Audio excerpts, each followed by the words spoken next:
learners with materials necessary for their early development. During the COVID pandemic, when schools were closed, one of the things that children in public schools benefited from immensely, which may not be appreciated, was the ability to have one-to-one books to read while children were at home. According to Tusome Early Grade Reading Activity, regular reading practice and classroom resources are positively correlated with reading fluency, while larger class sizes and the use of local language at school are negatively correlated with reading fluency. Curriculum is a living thing, and I'm aware that there's a team that is relooking at our programs in literacy, in English, to make it more harmonious, to make it more relevant. And when we do this, it doesn't mean that something has failed. It just means that as a people and people in curriculum, we must continue to do research and engage and improve on whatever needs to be improved. To stories making headlines in the counties that locals in Makema-Mbere South who were evicted from the land by the Tana and Athi River Development Authority TADR have told the National Assembly Committee on Security that they were tortured during the eviction exercise. The residents are now demanding justice and are asking the committee to investigate the matter. Speaking when the committee toured the area on a fact-finding mission, the evictees claimed that despite having occupied the piece of land for ages, they were subjected to torture. Tunaomba serikali ituone. Tangu nisaliwa 1972, nimekuwa hapo. Nimeshika baba yangu hapo. Mama yangu alikufa njuzi wakati kulikuwa na hiyo mfurukano. Elsewhere, the Kajiado County Security Committee has begun identifying livestock traders and herders in the region in an attempt to curb rampant livestock theft. Nia yetu ni kuhakikisha ya kwamba iko police presence katika raia, na hiyo tukiwa na askari na pia kutumia ile magari tuko nayo, tutaweza kuhakikisha kwamba askari wana patrol hizo areas, na wale ambao wako na nia ya kuiba mifugo na kusafirisha mifugo hawataweza kufaulu katika nia zao. Meanwhile, a total of 35 people from Kapkipkoro village in Kericho County who were rushed to hospital after suspected food poisoning have been discharged. The victims are said to have consumed meat from a slaughtered sick goat. It is wise to have meat to be inspected.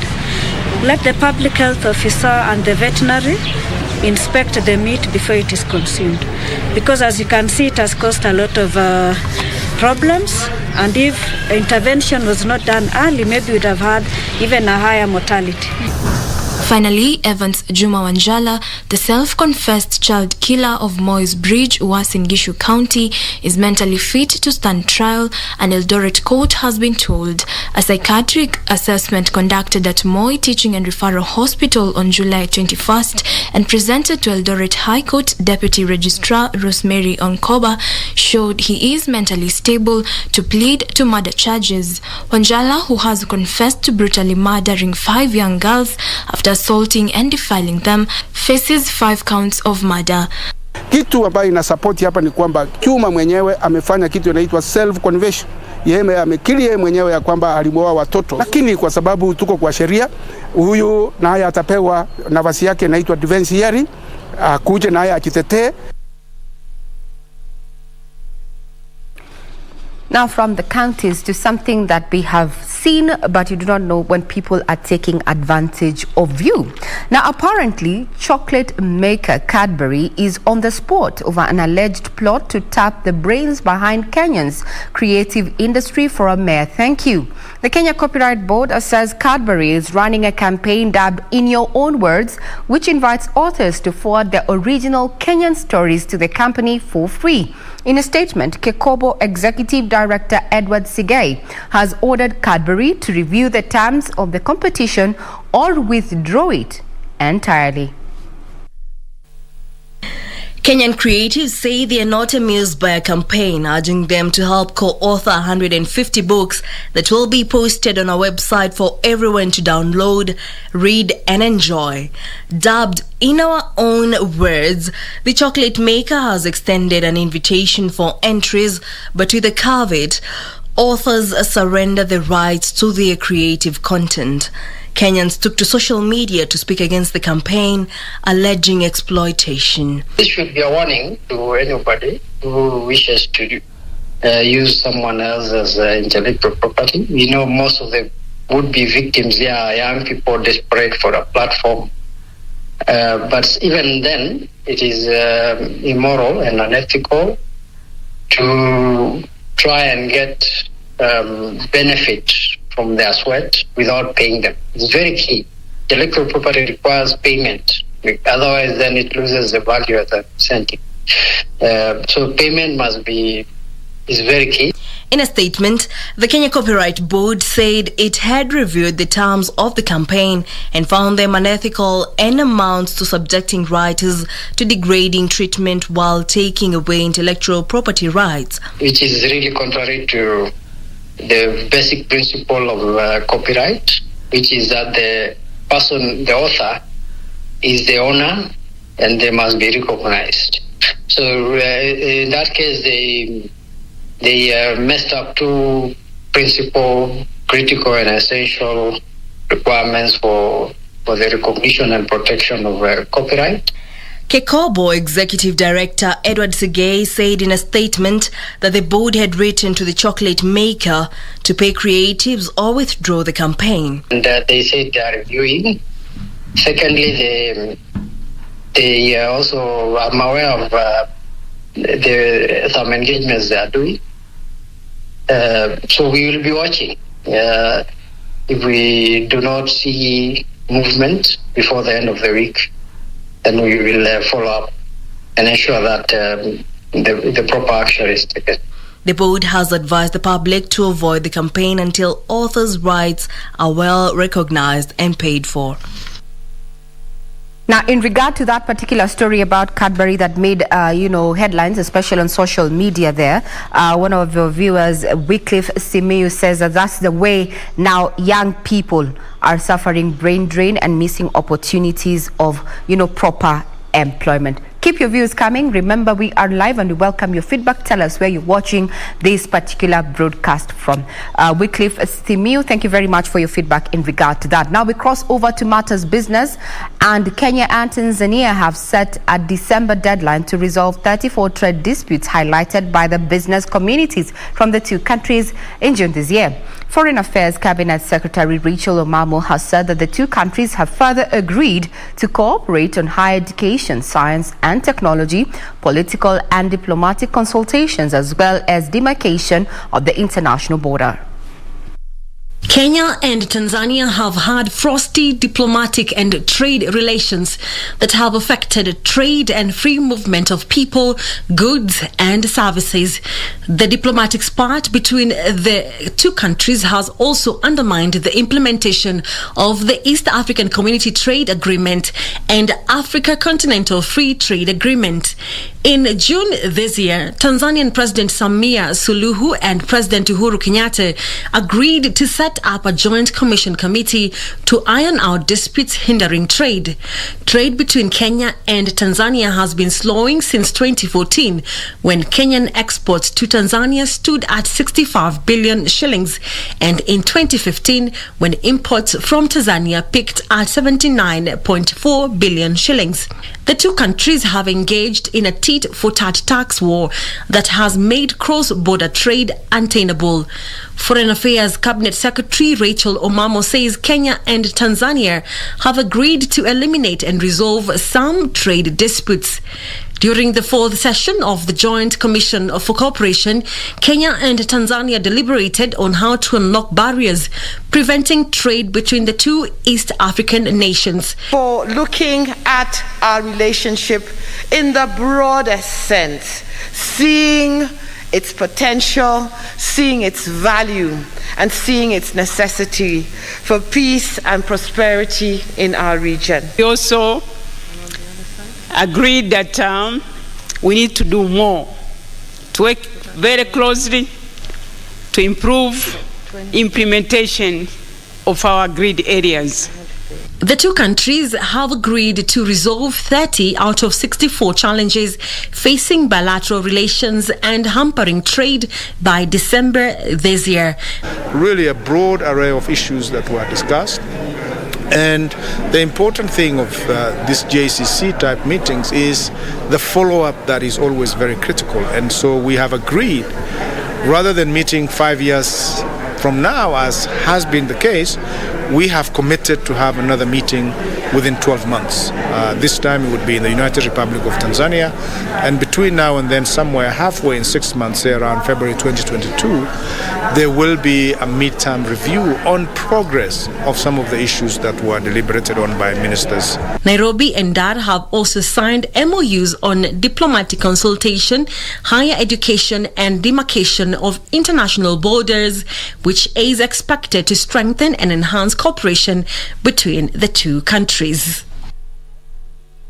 We cross over to the sporting arena. The Tokyo Paralympic Games opened following a spectacular ceremony held at Tokyo National Stadium. The Games opened in following a one-year postponement following the global outbreak of the coronavirus. Kenya is among 163 countries taking part in the 16th edition of the Games, set to run from today all the way to September 5th. Delayed by a year because of the pandemic and with supporters unable to attend apart from a small number of school children, this will be a different games to any previous edition. But not only do organizers want top-level competition, they also want the games to play a big part in making Japanese society more inclusive.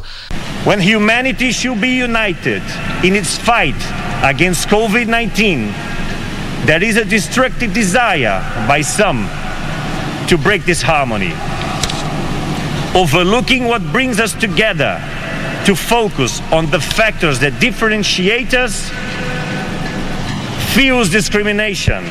It weakens what we can achieve together as human race. Difference is a strength. It is not a weakness. And as we build back better, the post-pandemic world must feature societies where opportunities exist for all. Tokyo is the first city to stage two Paralympic Games, having hosted the 1964 edition when 375 athletes from 21 nations took part in 9 sports. This time around, 4,400 athletes from 162 national Paralympic committees will compete in 539 medal events across 22 sports. Kenya will be represented by a total of 34 athletes who will compete in 3 disciplines: rowing, athletics and powerlifting. Kenya's powerlifter Helen Wawira will be the first Kenyan to get to action when she will participate in the women's 41-kilogram category on Thursday, with Asia Sururu Mohammed set to feature in PR1 single sculls rowing competition on Friday at Tokyo C4. Kenya will be eyeing to eclipse their 2016 showing, where they scooped 6 medals, 3 gold, 1 silver and 2 bronze. Well, now, as we bring in the headlines to a cap, just to remind you that you can get further details on our website, that is www.kbc.co.ke, and follow up. But we are not done with Good Morning Kenya. I'd want to pose a question to you who's watching us this morning. Have you taken a mobile loan? A loan. And when I talk about a mobile loan, I'm talking about Tala, Branch, Mshwari and such. That's what we call digital lending. And one of my directors tells me that is how they landed on the CRB. In not too long, we're going to be talking about the status of digital lending and the question that a majority of Kenyans have been asking: who is going to regulate the digital lenders? Do not go away. We'll be right back. Right now, just a sneak peek as to how the roads are looking. Then we can get to discuss matters mobile money, the challenges, and where we are going.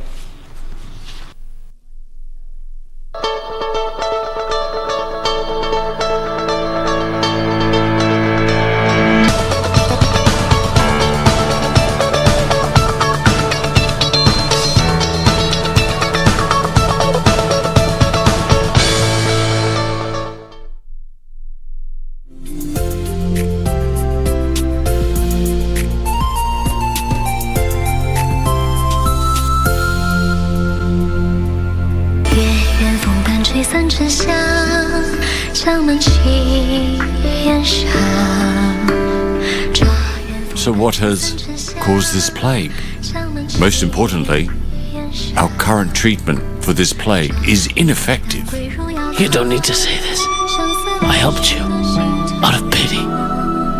Don't you think it's far too late to apologize? Aren't you good at medicine? Cure me now! Don't go!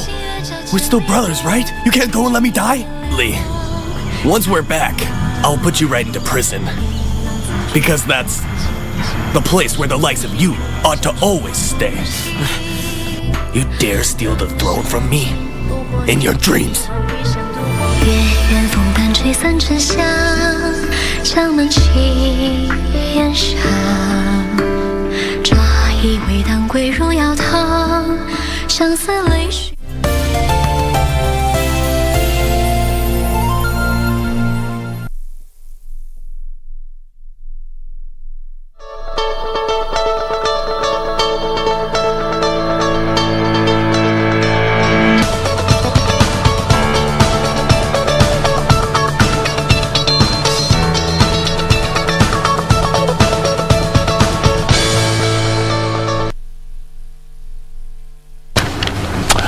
Right, and now welcome back. Let's take a look at the headlines here on our local dailies.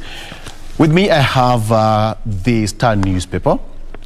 On the front page, revealed how KPLC got into 120 billion shillings debt.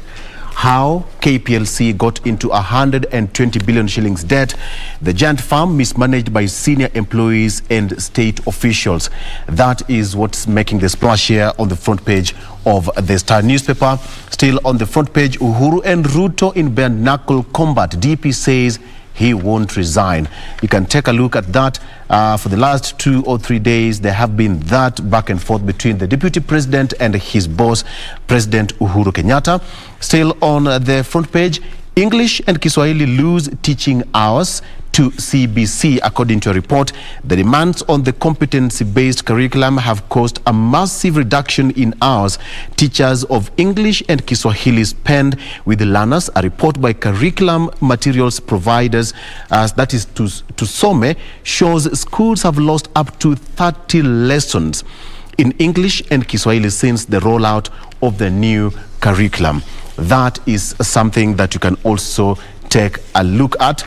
And of course, still on the front page, the Ministry of Health now intensifies COVID jab drive to reach more people across the country.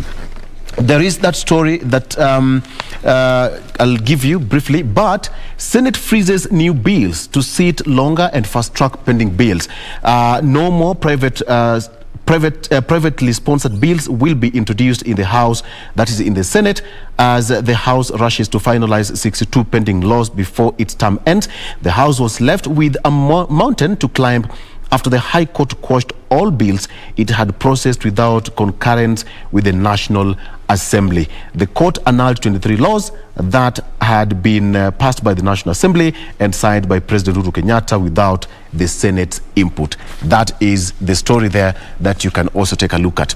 There is the story of Bishop Muridhi to ex-lover. 2-year-old needs no Wi-Fi. Responding to a petition against him by a woman claiming that he fathered her son. The story says that House of Grace Bishop David Muridhi says that a 2-year-old does not need Wi-Fi, as claimed by a woman seeking child support. More details about this in a short while. Jen. Mtoto hahitaji Wi-Fi. 2-year-old. Iko sawa. Let me quickly run you through the front page of the Daily Nation, which I had murdered this paper, but there I have restored it. The Daily Nation, not too busy. The main read is all about politics. gloves are off. Now the whole question on resignation, succession, and 2022 politics taking center stage, looking at the relationship between Deputy President and William Ruto. On one hand, we have His Excellency saying, if you are not happy, step aside and allow those who want to move on to do so, then take your agenda to the people.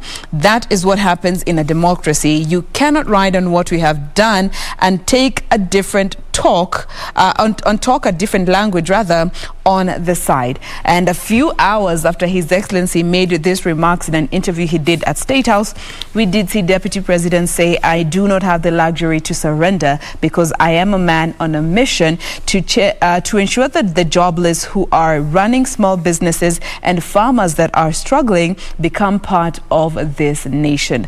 Politics 101, the relationship between Deputy President and His Excellency President Kenyatta. On the spot right there. Then again, there's this particular story, just an update in regards to the terror suspects that were arrested this past couple of days, with now police hunt down more suspects in the Coast terror plot. 2 suspects were arrested on Monday. That story has developed. However, this particular daily has withheld the names of these two suspects, a 30-year-old Kenyan and a 35-year-old Tanzanian, who are Al-Shabaab returnees with contacts in Mvita, Mombasa, and Kwale. And then finally, do not touch that M-Pesa deposit. When somebody sends you money accidentally and you withdraw it, or rather refuse to send it back, you will face the full wrath of the law. I will be starting with that particular story once we get to the details of this segment. Doreen.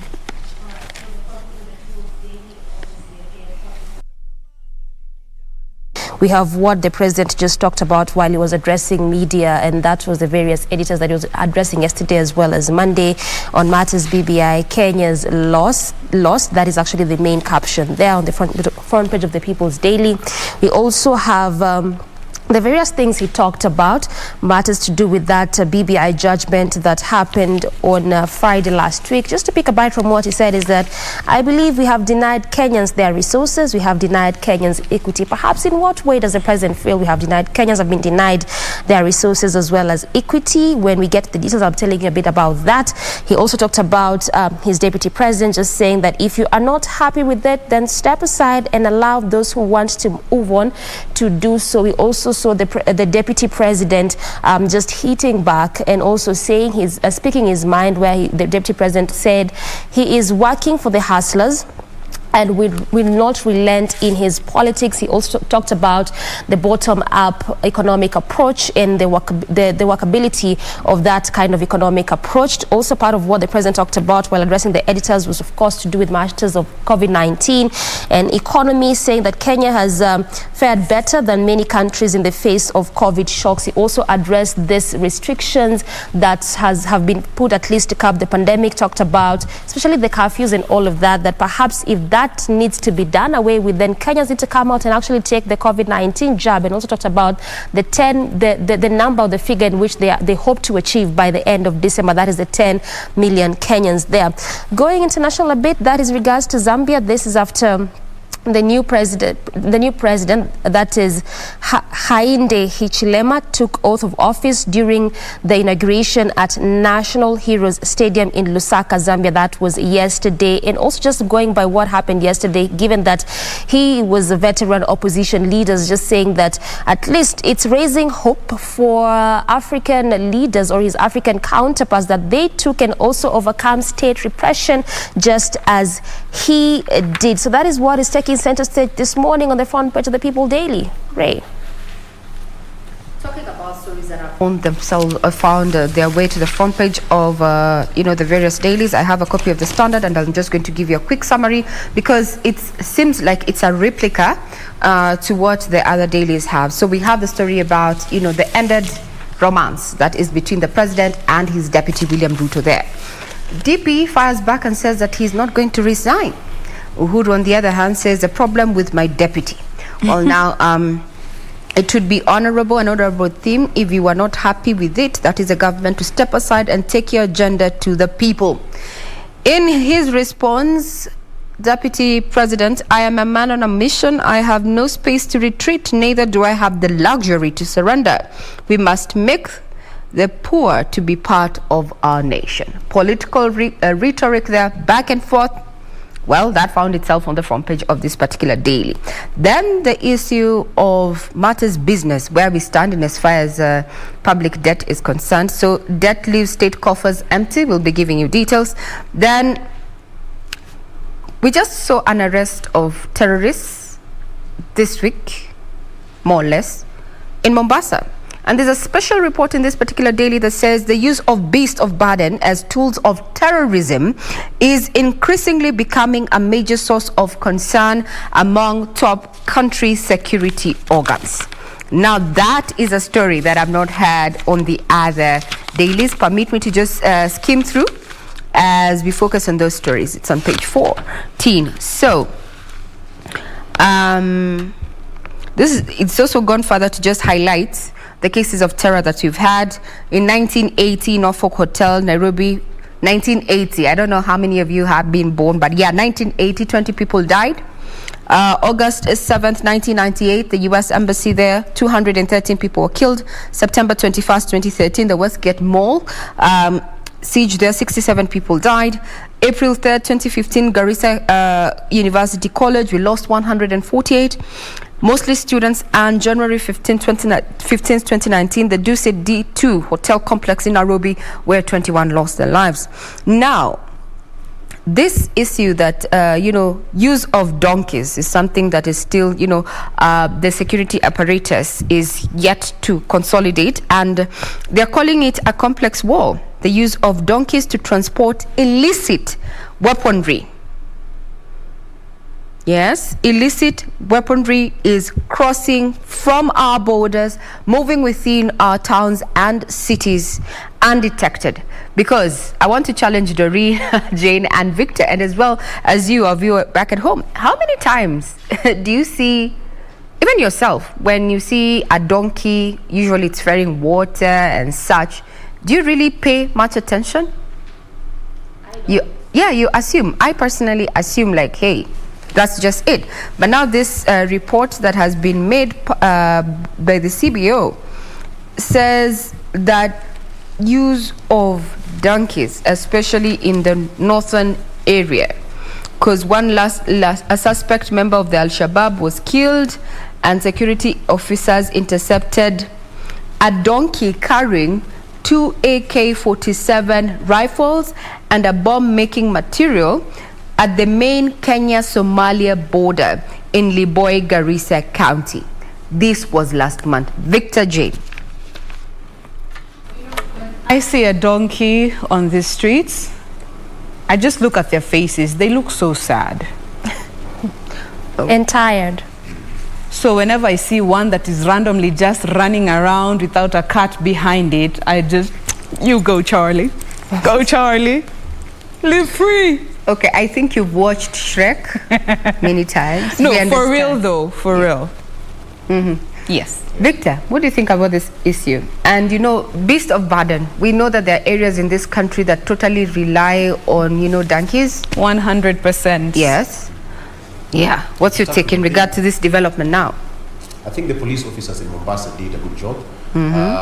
Basically, terrorism is an international concern, so Kenya is not exempt from such. So they have to be very much alert during this particular period, and terrorists don't announce, they just ambush. So whatever they did in Mombasa, you can imagine the kind of extent of damage that would have been caused down there at the coast. All right, Victor, naambiwa ni kama kuna hitilafu mahali ya mitambo mahali. Are we good now? Ni kama kuna terror attack inaendelea na microphone yako. Very well.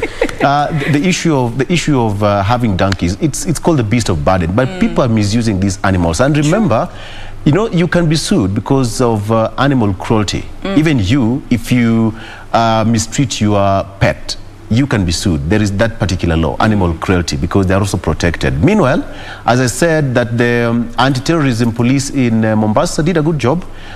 You can imagine the kind of extent, how many people would have lost their lives if at all those guys just exactly, and they were just crossing that channel. So they did a good job, and we need to be extra vigilant. We've had our fair share in the past. And then again, everyone is getting smarter in their craft. Absolutely. Even terrorists. Yes. Sasa kama wanatumia punda, mbuzi ndio watashindwa kutumia pia. They use all manner of things. They use all manner of things. Something that can just be disregarded, dismissed, and yet it is a tool of trade. Yeah. And that's what they are using. Let me read something here from this particular report that has been compiled in regard to that matter. They say, noting that terrorists cannot come and plant or transport explosives without the knowledge of the locals. Northeastern Regional Commander Nicodemus Nandala believes collaboration is most crucial in fighting terrorism. We need to be our brother's keeper. We need to be vigilant. That's we need also to be a very factor. vigilant. Because it can't, honestly, actually, it can't happen without the knowledge of the locals. So clearly just try to show you that in as much as they could be making inroads, kuna mtu pia mahali anawapatianga tu information. Somehow. Yeah. All right, so let's carry on with what's happening on our local dailies.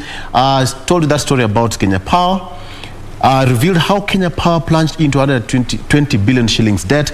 Now, the story starts that imagine buying a phone charger today to use in the next 1,000 years. Okay, sounds funny, right? But this is exactly what utility firm Kenya Power did between 2006 and 2012. An audit of the Kenya Power distributors' stock data seen by this newspaper says that the Kenya Power purchased power distribution accessories to last between 13 to 8,050 years based on average monthly consumption. Where will you be 8,050 years to come? We'll have gone solar. 8,050 years to come. Okay. Hiyo siku overpromisiwa. No more shadow boxing. Uhuru and Ruto in bed. 8,050 years to come. I think someone was just trying guarantee. Someone was just trying to ensure that Kenya Power remains the sole distributor of power for a lifetime.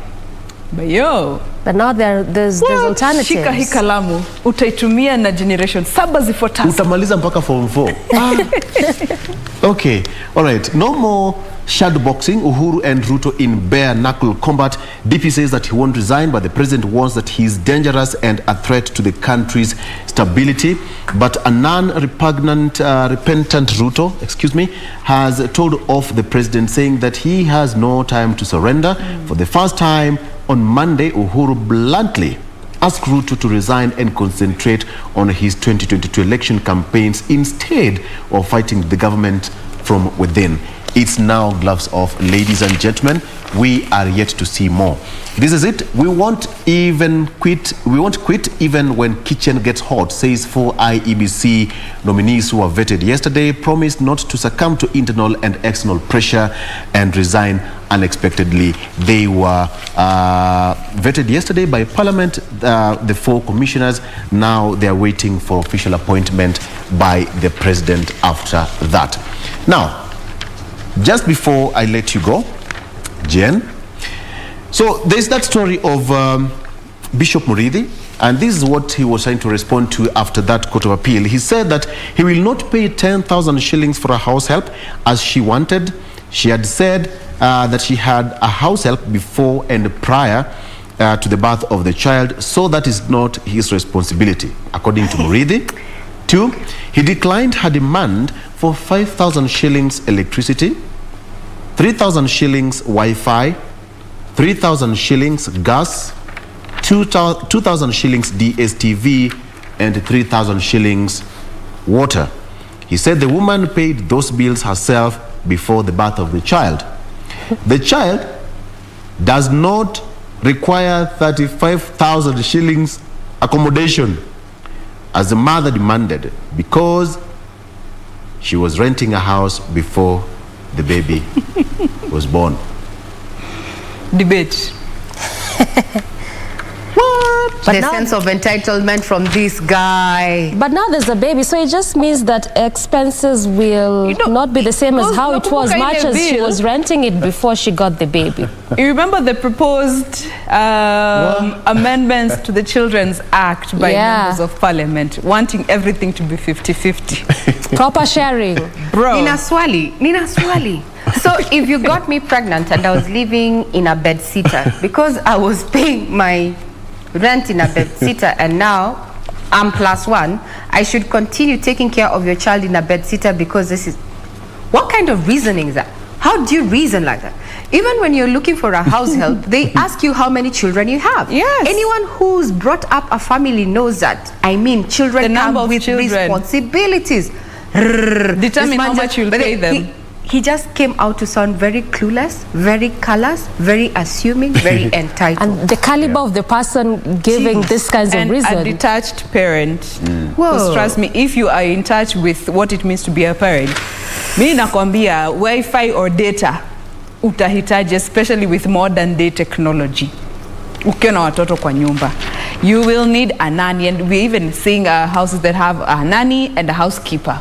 Ndio moja anachunga watoto, mwingine anafanya kazi za nyumba. Juu kufanya zote, and especially when there's a number of children involved, it's usually a huge task for the house help or the domestic manager or the nanny that you choose to have in your space. So, housing. Yeah. So let me just add you on top of something. The woman has also chosen a school known as Kyoto. But the bishop said that he cannot afford the fees as he has no regular income and relies on well-wishers for support of the church as well as his family. Okay. When you were doing the deed, Jesus, what did you expect? You know, we cannot be running away from responsibility, and yet we are claiming to be mature, that we can actually be parents. Because when you're doing constitution, without taking proper care of yourself, there's bound to be some life. So, and then, remember, this slave did not ask to come. You made it. You need to own up to your responsibility and stop giving us flimsy excuses. Because for me, this just sounds callous. I'm even wondering, how can you even say this? How can you even say this in court? And much less, it's been put on national... I mean, it's on national television, it's on the... Yani? Let me throw a spanner in the works, and I'd love to hear what all of you guys have to say about it. This is a conversation I came across yesterday where popular blogger Obare was asking men, why are you a deadbeat father? And for most of them, they were saying, oh, I did not want this child, oh, it was a one-night stand, oh, it was a mistake, we were just having fun, we both consented to this, nilimpatia pesa ya contra,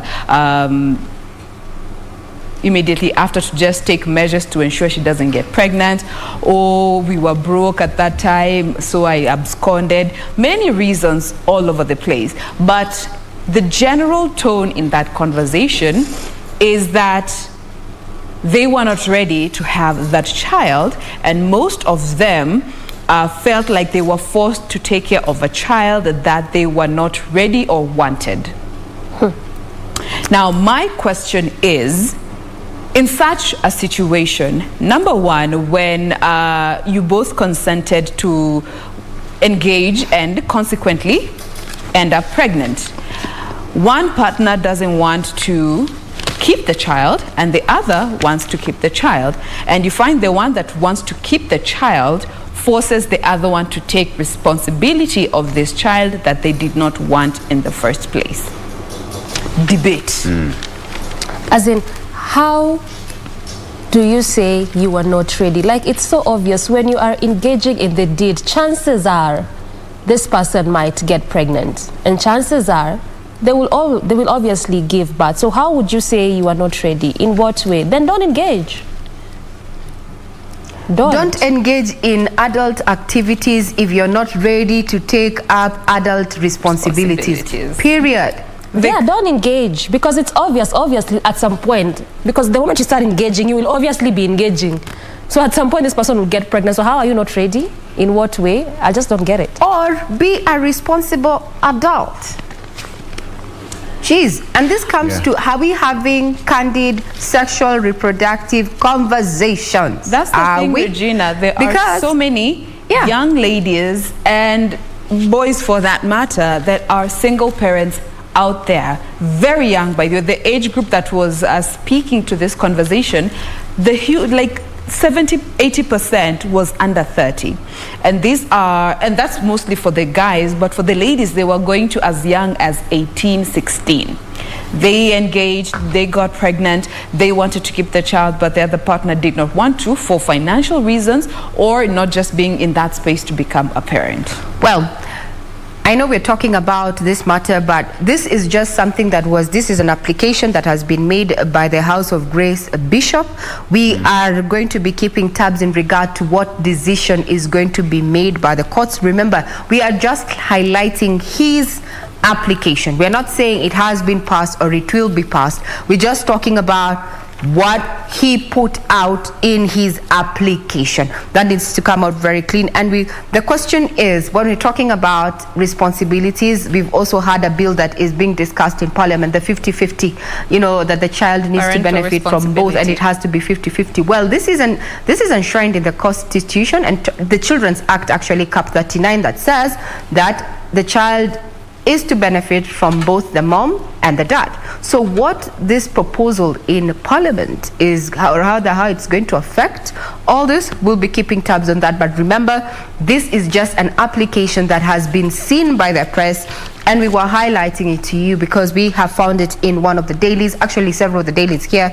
These are just by our opinions, because a ruling hasn't been made yet in this regard.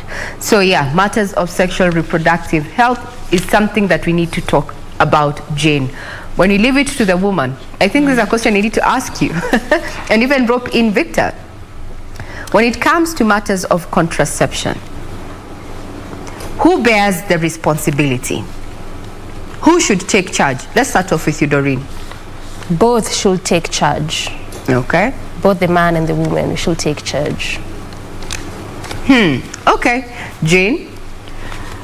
There are variables that would determine this decision. Number one, are you in a relationship or are you single? And number two, how advanced is that relationship? Those are two factors that would, in my case, determine who, either individually or collectively, on the type of contraception to take up. Before, Victor, you give me your answer, I'd want to ask you a general question. If you were, I'm hypothetically, because I do not know your status, you might be in a situationship, entanglement, cruise ship. Yes. As a man, would you weigh in on what your woman takes as contraception? Olo. Is that directed to Olo? Yes, Victor. Basically when, let me speak from a serious kind of relationship situation. Thank you very much. Committed relationship. Exactly. Committed relationship. Both of you will have to talk about it. There is no two way about it. You have to discuss, one, why you have to get into to use contraception. Exactly. Why either of the party can decide to use one. Yes. All right. Either. I like the way you've said. Either of them. Depending on the medical ground. That is according to me. First of all, you have to consult your doctor. What are the reasons? Either party could be undergoing a certain procedure. You underwent a certain procedure, maybe your first birth or second one or whatever it was. Then you have to talk about it and discuss, but under the advice of a professional. So, well, it's something that can be debated over and over and over again. Yes, that's according to me. Jen. Unaweza funga hika maneno? Nimemaliza. Basi. Nimemaliza. Let's take a break. Yes. As the man of the house, right? Okay, on a lighter note. Debate. Polygamous man. Let's take a break. The show still continues after this. Yes.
uje chumbani kwangu uchakule namna unavyotaka bwana.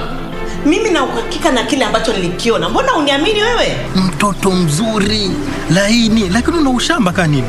Unaga swaga wewe. Una nini Pili? Una nini wewe na mimi?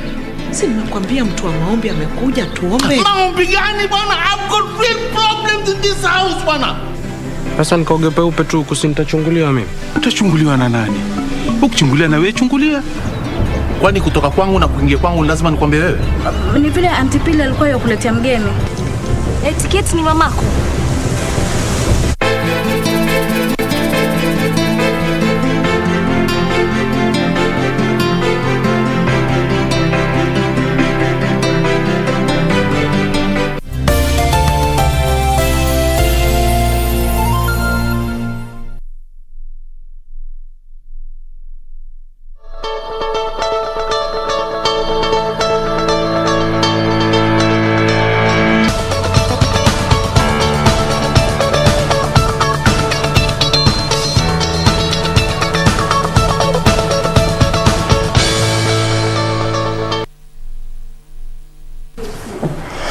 All right, so let's quickly take a look at what is happening on our roads in terms of traffic. And like I mentioned, we'll be focusing on what is happening along Likoni Road, but perhaps we can just take a quick look on what is happening around the Globe roundabout before we go there. That is Likoni Road. And this is how the roundabout is looking like. Obviously, one of those major roundabouts, heavy kind of traffic oftentimes witnessed along this particular route. And that is how it is looking like this morning around throughout that entire roundabout. So simply means that for our viewers perhaps coming from areas around that should be think a super highway, would perhaps have to make do with that heavy kind of traffic on that particular section. And that actually continues all the way as you get to the city center, heavy kind of traffic all through and through that entire stretch. And also as you perhaps just get to branch off to one or two those various slip roads around that area, which is Kirinyaga Road, there's Kipande Road coming all the way from areas around Westlands, still heavy kind of traffic. I mean, it's the morning hours, so clearly what you're seeing is perhaps what we would expect to see. That is how the roundabout is looking like throughout that entire stretch. In fact, nothing is changing. That is just how it is. From what you're seeing, there are various colors just clearly indicating that heavy kind of traffic throughout that entire stretch. And like I'm mentioning, also the same is being witnessed on those various slip roads there, and especially along Kipani Road as you come to the city center, not even moving at all, just at a standstill. And again, that has also been well indicated by that maroon color, which is a clear indicator of that. Along University Way, not so bad as you get to branch off from that particular roundabout, moving at a very swift pace throughout that entire stretch. And the beauty is that it's actually on both lanes on that entire stretch there along University Way, also through that roundabout, still not so bad, moving at a very swift pace on both sides of that particular stretch. And the same continues even past University Way as you head over to the other side of Kenyatta Avenue. Again, not so bad, moving at a very fast pace. So let's quickly look at that road, which is our focus this morning, which is Likoni Road. And the road begins from that bypass just along Mombasa Road as you head over through that entire stretch. Oftentimes Likoni Road always serves a very good alternative route for those that are coming from Mombasa Road there. That is how it's looking like, especially as you leave the bypass coming all the way before you get to Jogoo Road. Just on that section in between the House of Manji and Jogoo Road is where there's still that ongoing construction. Has taken a long time because it's just that entire that small stretch there. The entire section of Likoni Road was also under reconstruction, what we call recarpeting. That is what has been happening on that along this particular route, and at least majorly along the route in terms of construction, or better still recarpeting, that is already complete. So just the only remaining part is the section between House of Manji and Jogoo Road. That is the section that has remained. The last time that Kura spoke, they mentioned that what has caused the project to stall a bit is they had to relocate water pipes as well as electric poles there. So it just meant they had to involve the Nairobi Water and Sewerage Company as well as KPLC for those works. That is why it has taken a bit of some time there, because in terms of completion, that was meant to happen mid this year, but that hasn't quite happened. There's also the non-motorized transport system, which is also quickly taking shape throughout that entire stretch. So in as much as in terms of construction, it's already complete in between the sections of Lunga Lunga all the way to the bypass, but throughout that entire section, what is still happening there is that non-motorized transport system. That is still what is taking shape along that entire stretch, and also the other section between House of Manji as well as Jogoro, that is still also taking shape, as well as the recarpeting still ongoing along that entire route. And this is how it's looking like in terms of traffic. Not so bad, at least much as there's still some ongoing road works, in as much as we have also that at least it's not heavy kind of traffic like how we'd expect to see, given the fact that there's a bit of ongoing road works there.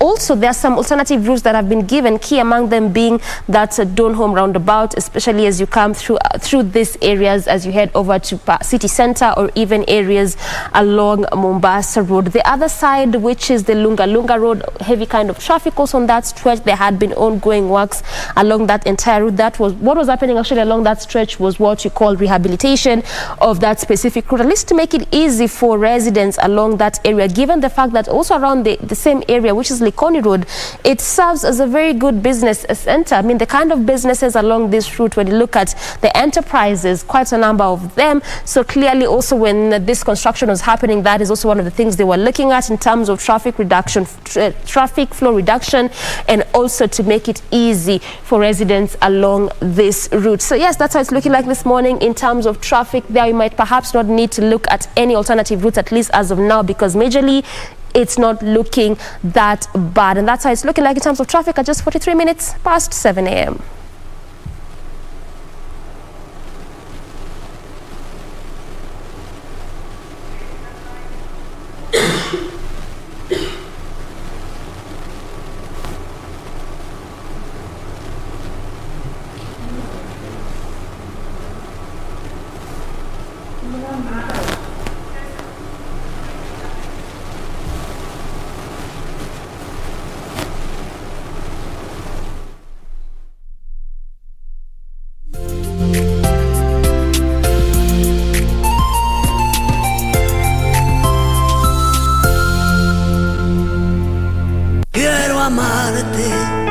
De una forma diferente, de otro modo.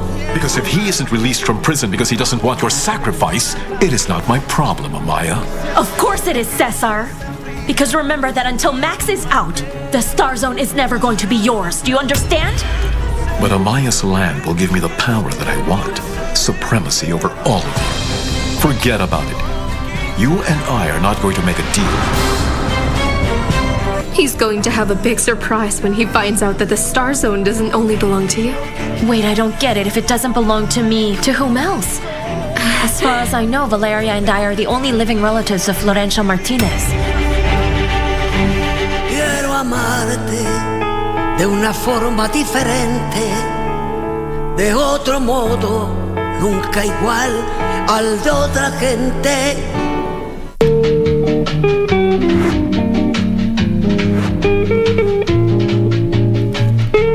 Acha nirudi. Ndachukua wokovu, niweke wokovu yangu chini na utajua ujui. Wewe ni mwizi. Nini mzee? Mimi ni kijana. Ngoja uulize maswali. Sasa wewe ukijiita kijana, sisi tutajiita nini? Mimi ni bibi ya ongea. Si ndio hiyo sasa, nifananisha na mwanamke na mimi si mwanamke. Tatani atindwe. Kechuta. Sema ukweli hii koti tuachilie. Enga mama. Ngoja, sikiza. Huyu si mama, ni mheshimiwa. Enga mwambie asichukue sheria kwa mikono yake. Ala. Asichukue sheria kwa mikono yake.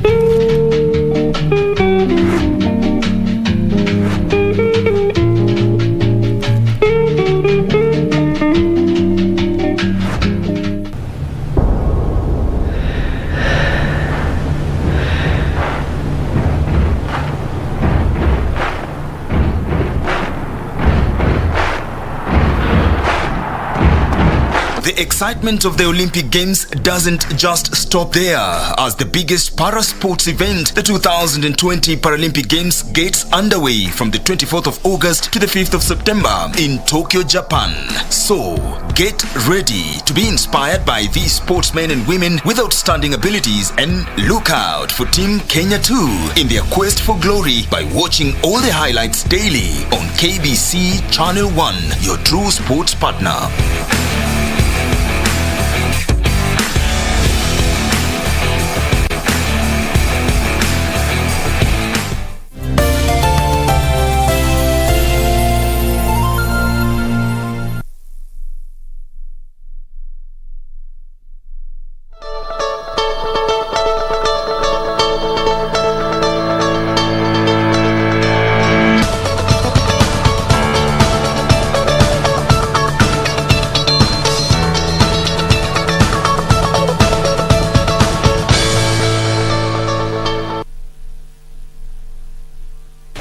Good morning. As we promised, we're going to be talking about money.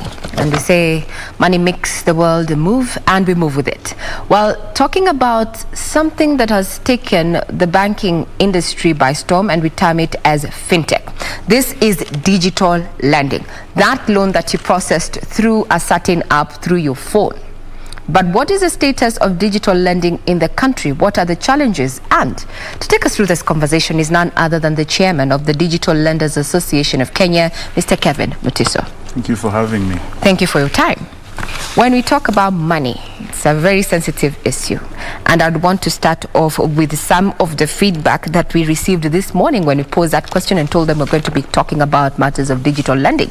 The question was, why is digital lending more expensive than physical based, or rather the traditional mode of lending? So the innovation in digital lending is actually quite progressive. So there are three things that digital lending has solved that manual lending hasn't solved. The first thing is what we call know your customer. So KYC, we do that on a digital platform. Mm-hmm. The second thing we do is the credit scoring. Right? Credit scoring means, how do I make sure that Regina is able to pay me back? Right? Yes. So that is also collected from digital data sources, and then we go through an algorithm, and then we say Regina approved, patia 15,000. Mm-hmm. Right? Then of course there's the disbursement. Mm-hmm. Now before us, you could not give a loan below a certain amount, and I've been lending for 17 years, and it was about 100,000 shillings. It was quite difficult to give a loan below 100,000 shillings because of the cost of doing the KYC, the cost of doing the scoring, and the disbursement. Today, we're able to do that all digitally, and we can give loans as little as 500 shillings. Mm-hmm. So that's number one. Convenience. I'm hearing convenience. Yes. It is more convenient, timely. Actually, people get it on the go. And relevant. Yes, when you need it is when you get it. Aha. Yeah.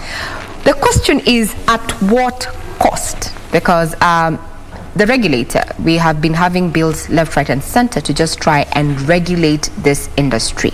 Among the issues that Kenyans have taken up with is the interest charged on these loans. So it depends, right? So we've got two main customers in digital lending, and what we're talking about today is unsecured digital lending, mm-hmm. right? We've got two main customers. We've got the consumer lender. This is somebody who borrows money to consume. So, you download the app, and then you take the money and you go to buy new pair of shoes, a new pair of address, etc. The other type of customer is the MSME, the informal sector entrepreneur.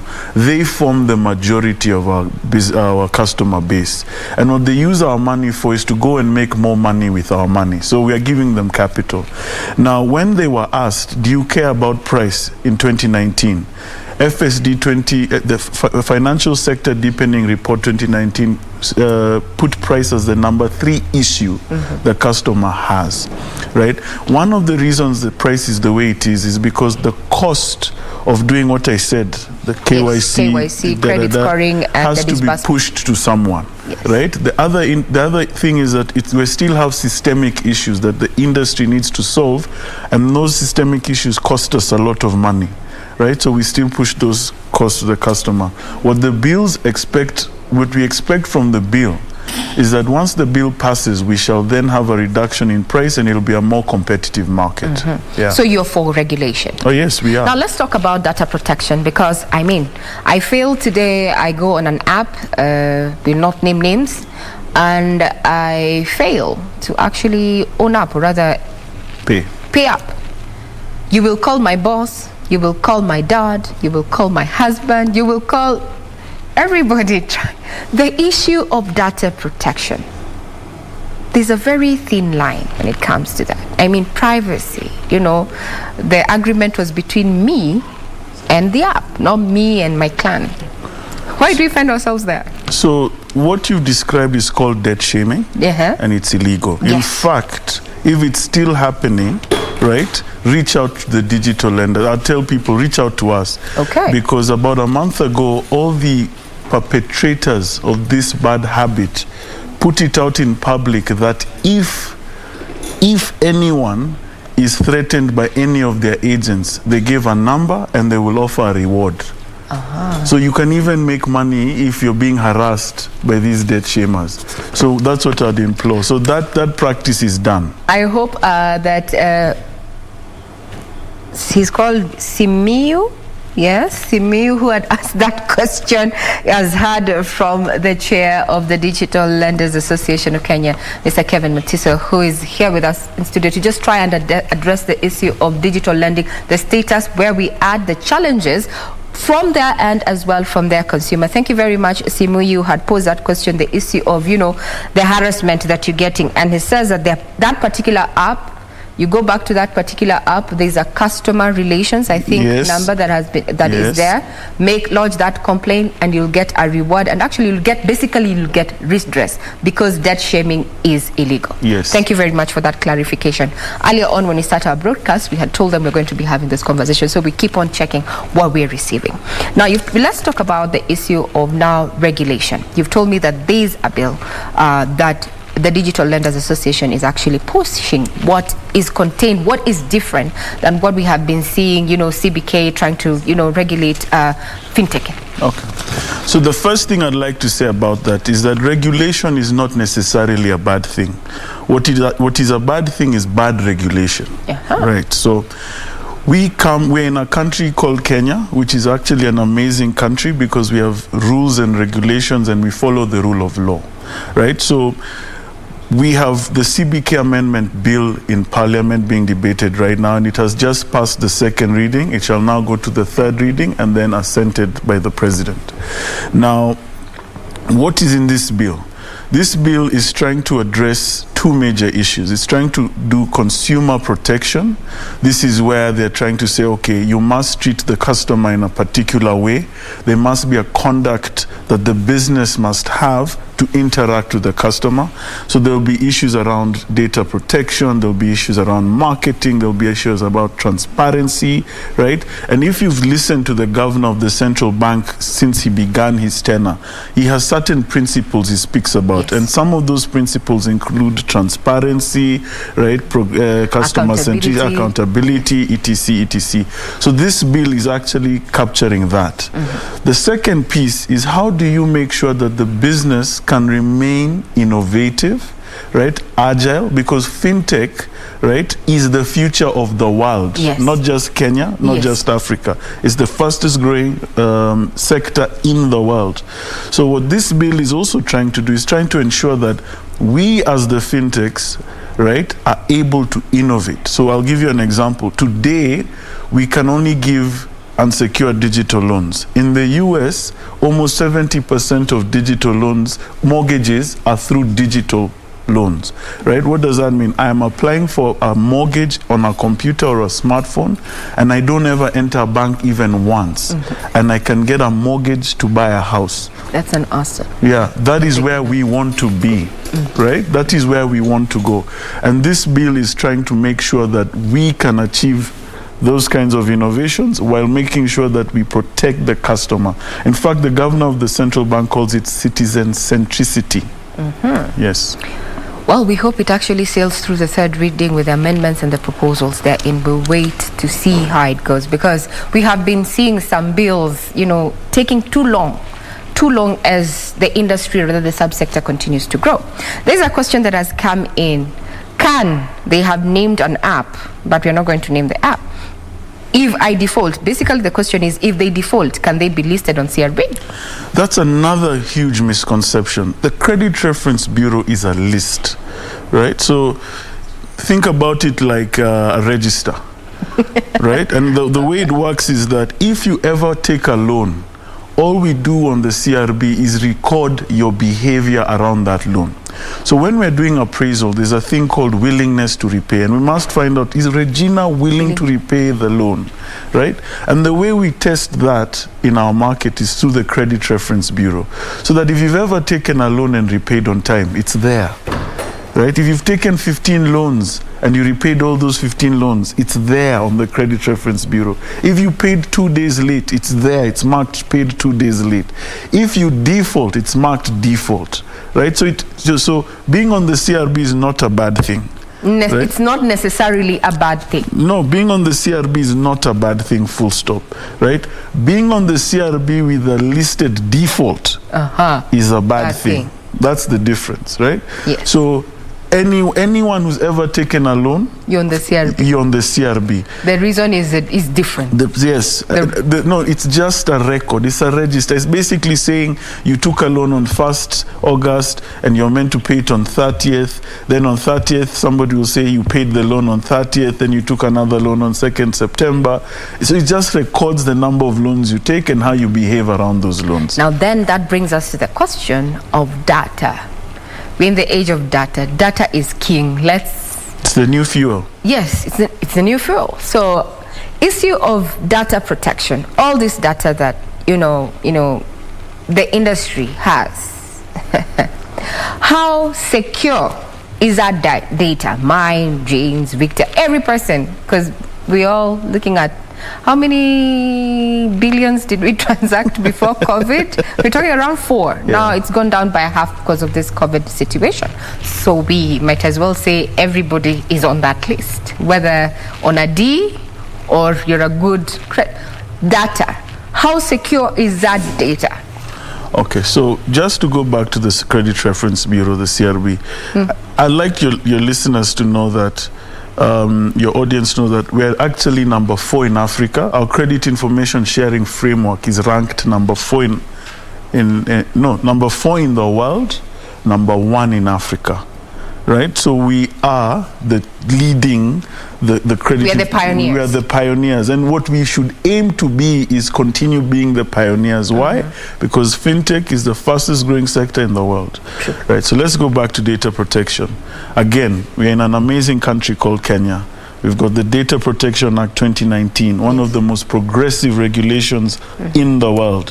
What the Data Protection Act does is that it gives you the consumer rights and gives you, tells you what we, the business, can do with your data, how to share that data with third parties, etc., etc.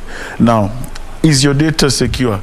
It is as secure as it can possibly be, right? So, yes, because data is the new fuel, there's a lot of potential data breaches. Yeah. But us in the digital financial services sector, one of our key competencies, because we have money, is actually security.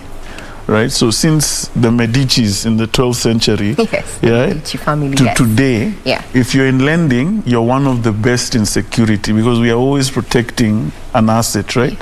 So the way we protect that asset is the same way we protect your data. Well, we hope so. We hope so. Data is king. We totally hope so. And I can see so much feedback coming through, and I think we need to take that again, the issue of debt shaming. And this is something that Kenyans are going through, because we have a Nancy from Kitengela asking, and I'm going to read it. 2 questions. Why do the lending apps take numbers from the one's contacts list and call them to demand payment? Second, what about those that take loans and change their mobile number, then take a loan with a new number? address those two, Kevin Mutiso, as we continue with this conversation. So I'll tell you some interesting insights, right? I told you about credit scoring. Yes. One of the most interesting insights, for example, the Tala team has told us, right, and put out in the public, is that if you save your number, so if I saved Regina, say Kevin Mutiso, which is my name, and I save it with a capital K and a capital M, right? There's a real correlation between your willingness to repay. It means you're more organized. It means it's no. Should I check how the data tells us that. It doesn't matter whether it's true or not. The data tells us that. So that's why we take your contact details now. Now, the debt shaming is illegal. And I'm actually telling that customer, if you're being harassed, right, write to DLAC, tell us who's harassing you, and we will forward that harassment and the proof of that harassment, and we'll forward that to the relevant authorities. Because that practice should have stopped a month ago, because all the perpetrators even put out press statements saying they have stopped. So if it's still happening, report it now.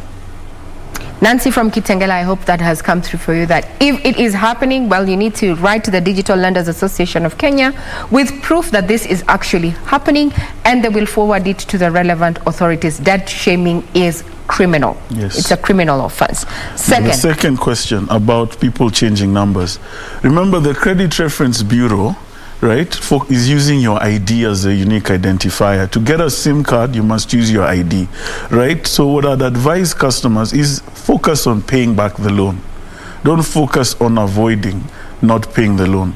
And don't run away. Lenders actually prefer, if you communicate in good time, that I will be unable to pay the loan as the contract states, and you may have to give me time. What that does on the lender side is you've reduced our cost, because we have a collection cost, right? And when you tell us in good time, you might find the lender is even willing to waive late fees or late payment charges. And that happens, right? So what I'd advise all customers, communicate with your lender, right? Because if we lose money, because if you don't pay us back, we've lost money, right? You make our lives more difficult. So we have to charge the next customer a little bit more. Now, talking about making life difficult, I'm hearing it through the earpiece. Someone is asking, but some apps frustrate customers, and I think you need to elaborate on the issue of credit scoring and how then this affects if the person, an individual, if they actually get the credit or they miss out on the credit. Look, lending is a partnership. Right? You're telling me, Regina, no, you're saying, Kevin, I have a business, I need 10,000 shillings, kindly give me 10,000 shillings. I am saying, okay, let me measure the risk of giving you that 10,000 shillings. Are you an honest person? Do you have the cash flow to pay me back? And are you Regina? Right? Are you really the person you say you are? Right? If you tick all those boxes, you should be able to get a limit and then a loan. If you don't, right? I have it. If the onus is on now the customer to prove a little bit more why they should be taking a risk on. Does that make sense? And that's the way lending works, because we don't just have a bag of cash sitting somewhere and we are just disbursing it for the sake. We have to make a return. We have to pay back our own loans, because how we lend money is we take a wholesale loan, right, that's priced, and we have to pay back that loan and make the margin the difference. Same way people who sell potatoes, right? You wholesale potatoes, then you retail potatoes. Yeah, you buy potatoes at 10, you sell at 12, and the final guy sells at 20. One more question. We've said the bill that is coming in, and we hope it does and changes the way we do business. You've said it is citizen-centric. That's right? what we hope. Yes, we hope. It is us hoping, the consumers, it is us hoping. The issue of reminding someone who has your debt, I'm supposed to pay up on Friday, and you start reminding me on Monday of that week. Isn't that an overkill? Or are those perks or disadvantages of the business? Every business has its own collection strategy, right? If the consumer is saying, please send me one SMS a day or one SMS a week, I think they have the right to make that claim. What I don't agree with, however, is telling us exactly how to collect, because at the end of the day, it's us who took the risk. Right? So what we're basically trying to do is protect our investment. What I'm hearing is terms and conditions apply. Yes. Because remember, it's a partnership. True. If you want to remain, if you got 2,000 shillings today, let me tell you, in 2 years, you potentially have 500,000 shillings, because we want to retain our best customers, right? And we want to grow. So if you're a duka and you have 1 duka today, and if it means that we work together, we can have 10 dukas in 2 years, why wouldn't we want to do business with you? It's a partnership. It's a partnership. Now, how many digital lending apps are in the country? Statistics put it at 120. You're the chairman. Are we 120?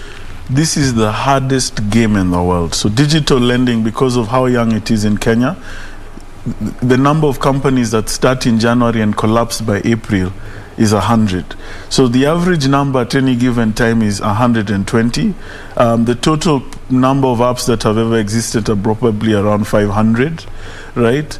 But there are only 20 main ones, and they're all members of the Digital Lenders Association. So there are 20 main. Yes, 20. Now let's go risk to a potential client. As you've said, that those that start up and in 3-4 months they're out of the market. Because the customer stops paying. You know, the problem here is that the default, the customer the default rate is too high. The customer defaults and they go out of business, right? That's how it works. If we don't survive, if you don't pay us back. Yeah. So it's a fault of, actually, there's a correlation to debt management when it comes, personal business and such. Now, as we speak, we're talking about, post-COVID recovery, and we have the stats. Money passed through this fintech, or rather subsector niche, 4 billion before COVID. Now we're doing half of that. Post-recovery strategy, from where you sit. So we were doing about 4 billion shillings pre-COVID. Yes. By the end of last year, we're halfway. We are back. To 400. To 4 billion, sorry. And more, and growing very quickly. Why? Because one, the consumer has finally understood. In fact, a majority of our customers have finally understood the importance we play, the role we play in their lives. And so they now take our debt, our partnership a little bit more seriously. The second thing is we innovated last year to try and identify what we call the very best. We call them grade A, right? And what we focused is we're trying to make sure that grade A is getting as much good service as possible. So what you'll find is that we were lending 4 billion to 6 million people pre-COVID. Now we're lending 4 billion to probably 2 million people, right? So we've removed a section of the customer base because, one, willingness to repay has not been proven, right? Two, ability to repay has been affected. Yes. True. Now we are running up towards the elections. The elections are just around the corner. From a business point of view, what's your take? Every time we have elections, we get nervous. Everybody gets nervous. Wanjiku gets nervous. Fintech. That's a very good question. So this is what I'm going to say. In 1997, I was in Standard 4. Oh, wow. And I remember July 7th very, very clearly in my mind, because the fear that it created in my household and my relatives, because we have relatives all over the country, like most Kenyans, because of what was happening was real. Fast forward to 2021, and we have a constitutional amendment being proposed by the leader of the state, the head of state, and the country wasn't nervous. What that tells me is that our democracy has matured and is maturing, and therefore the nervousness is not warranted anymore. What I'm hoping is that the leaders that will present themselves next year shall maintain the maturity and respect of the Constitution, because the Constitution is actually what has made that has given us that stability, right? So I hope the conversation remains mature, and I hope that the leaders that are coming in 2022 also follow this current administration's respect of the rule of law. Because the rule of law is what governs any functioning society. And I think we have gotten to a point where if we continue on this trajectory, where a constitutional amendment is not met with violence, is not met with instability, is not met with nervousness in the business community, like it did in 1997, which is what I remember, I think we have matured. And so I would be, as an investor, if I was sitting outside Kenya as a foreign investor, I'd actually now start thinking, how can I take 10-year bets, 20-year bets in Kenya? Because it seems like this society and this community, this country is finally mature. Coming of age. Coming of age. Now, you've said 20 apps are, members of the Digital Lenders Association. If, suppose one of these members of these apps goes rogue, we eject them. There's a disciplinary process. We usually see we have to follow the rule of law again. So we have a code of conduct. We have a process through which you have to prove, the customer has to prove that their rights were breached. Then the business must make a case that they did not breach. If we find that they did, then they are ejected. If they're not, which is not usually the case, we've had one incident, we sort of create measures for redress. So we find out what went wrong and try and solve that particular customer's issue. Now, speaking of that, give us some stats. When you look at the demographic when it comes to consumer lending, who is borrowing more in terms of gender? Let's start off with gender. That's age-based, so you'll find that between 21 and 30, it's 50-50. As you go up, it's more male, less female. And that goes depending, but it's quite obvious there are more males borrowing above a certain age than female. In terms of who's borrowing the most, it's the informal sector entrepreneur in urban centers. So the Nairobis, Nakurus, Mombasas, Kisumus, that's where a lot of the borrowing has happened. They're using our money for 2 main or 3 main things. Emergency expenses. Right, so the business has a sudden shock. They need a quick 5,000, need quick 10,000. They borrow. They use it for working capital. So I'm a kiosk owner, I'm a boda rider. I need fuel. I'm an Uber driver. I need fuel. Right. They use that for working capital. So they whip the money. Right, and it gives them back some money. And then the third thing, interestingly, is school fees / health emergencies. Right now. That's a beautiful story, because what it's saying is that we're not interrupting the life of a child. We're ensuring that somebody is able to go to school. We're ensuring there's some money in the pocket to buy some medicine, etc. What we need to do is improve the product. I agree, we need to improve the product. But those are the 3 main reasons people borrow. So now fintech is here to stay, as you say. I mean, technology is what is driving the 4th industrial revolution. What is then the future of traditional banking services as we know them? And we've seen banks actually go mobile now, but the future. So I love this topic because I'm a banker genetically. Banking is one of the most innovative industries in the world. Why? Because we hold the cash of the public and institutions, right? And then we lend to all the sectors. So you'd be surprised that the larger a bank, the more visibility they have on the economy, because the data is real. Now, are they moving in Kenya? Are they moving digital fast enough? No. Right? And that's why we came in. But the bank still has a very crucial role to play, because they are licensed by the CBK and they have such strict rules they must follow. There's a certain level of security, right, or risk that they manage and mitigate for fintechs. So actually the future is not fintech only or bank only. It's the collaboration of the two, right? So I'll tell you, there's a product, for example, that I'm working on that's specifically for the boda ecosystem, right? The lending is likely going to come from a bank, right? Because it's the cheapest source of capital. But the interaction with the customer will be the fintech. We're the ones who are going to make sure that the customer care is done properly and in a modern way. We're going to make sure that we are designing products very specific to that niche. you know, Regina doesn't need a helmet, but the boda ride needs a very quality helmet so that it's long-lasting, etc. Yeah. So that's what you're going to see, those collaborative efforts. How fast are we moving? I don't think the Kenyan banking ecosystem is open enough yet. I think they need to be more open.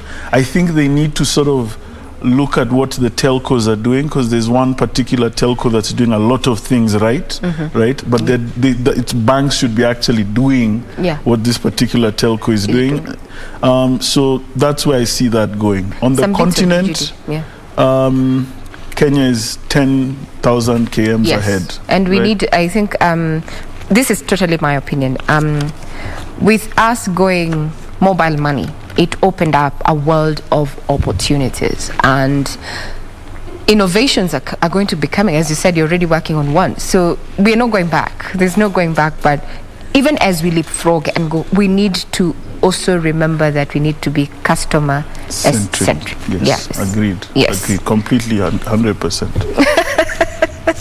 Yes, at least I've won you over on this side, or you never were on the other side. No, you see, the concept, I think, and this goes back to a maturing society, right? Yeah. The concept that capitalism is exploitative is an African mindset because of our colonial history. Yes. But the truth is, capitalism is the best system for an evolving society, so long as the capitalism that is being practiced is sustainable. The only way to practice capitalism sustainably is think long term. Right? To think long term, you must make good bets, good decisions. And the best way to make a good decision in business is make sure the customer is looked after well. Oh, please. And that's all we require. Exactly. Thank you very much, Kevin Mutiso, who is the chairman of the Digital Lenders Association of Kenya. Thank you for your time. Well, you've heard it. If you have been experiencing this debt shaming, that's the legal term. It's debt shaming, that you have an app, you picked up a loan, you have either you've defaulted or you're almost, the day to repay is almost, and people are calling, harassing you, calling people in your contact list. You need to inform the Digital Lenders Association of Kenya, provide the proof, and this particular app, or rather lender, is going to be brought to book, because apparently they're listed and they have a code of conduct. So the customer is always right, and we have just heard that even when it comes to digital lending, that doesn't change. We will be looking at what is going to be happening in Parliament in as far as matters regulation, in as far as digital lending is concerned. So we are likely to see a change. But remember, data is king. I'm Regina Manyara. You're watching KBC Channel 1. This is Good Morning Kenya.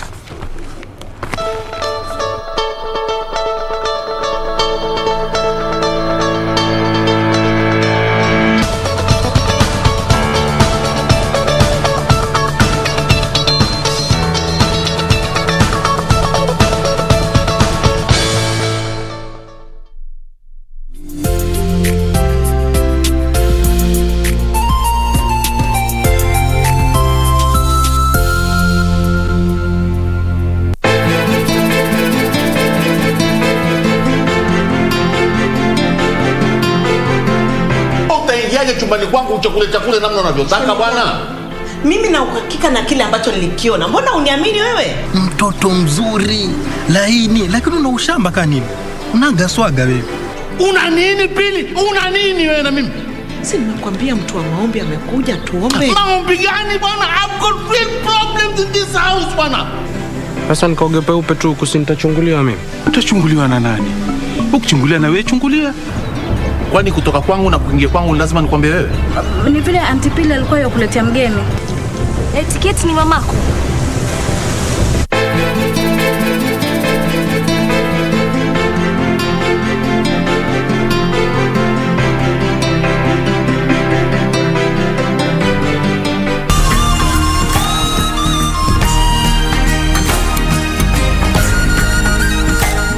Talking about animals, look, a herd of buffalo.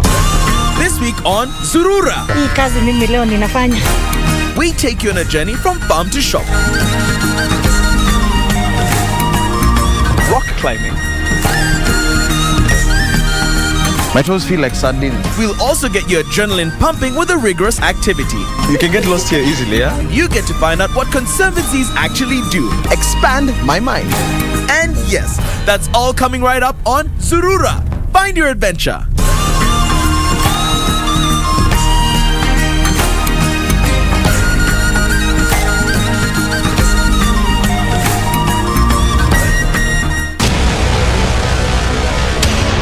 Get the VIP access to the best shows on KBC Channel 1. We have something different, something special to spice you up.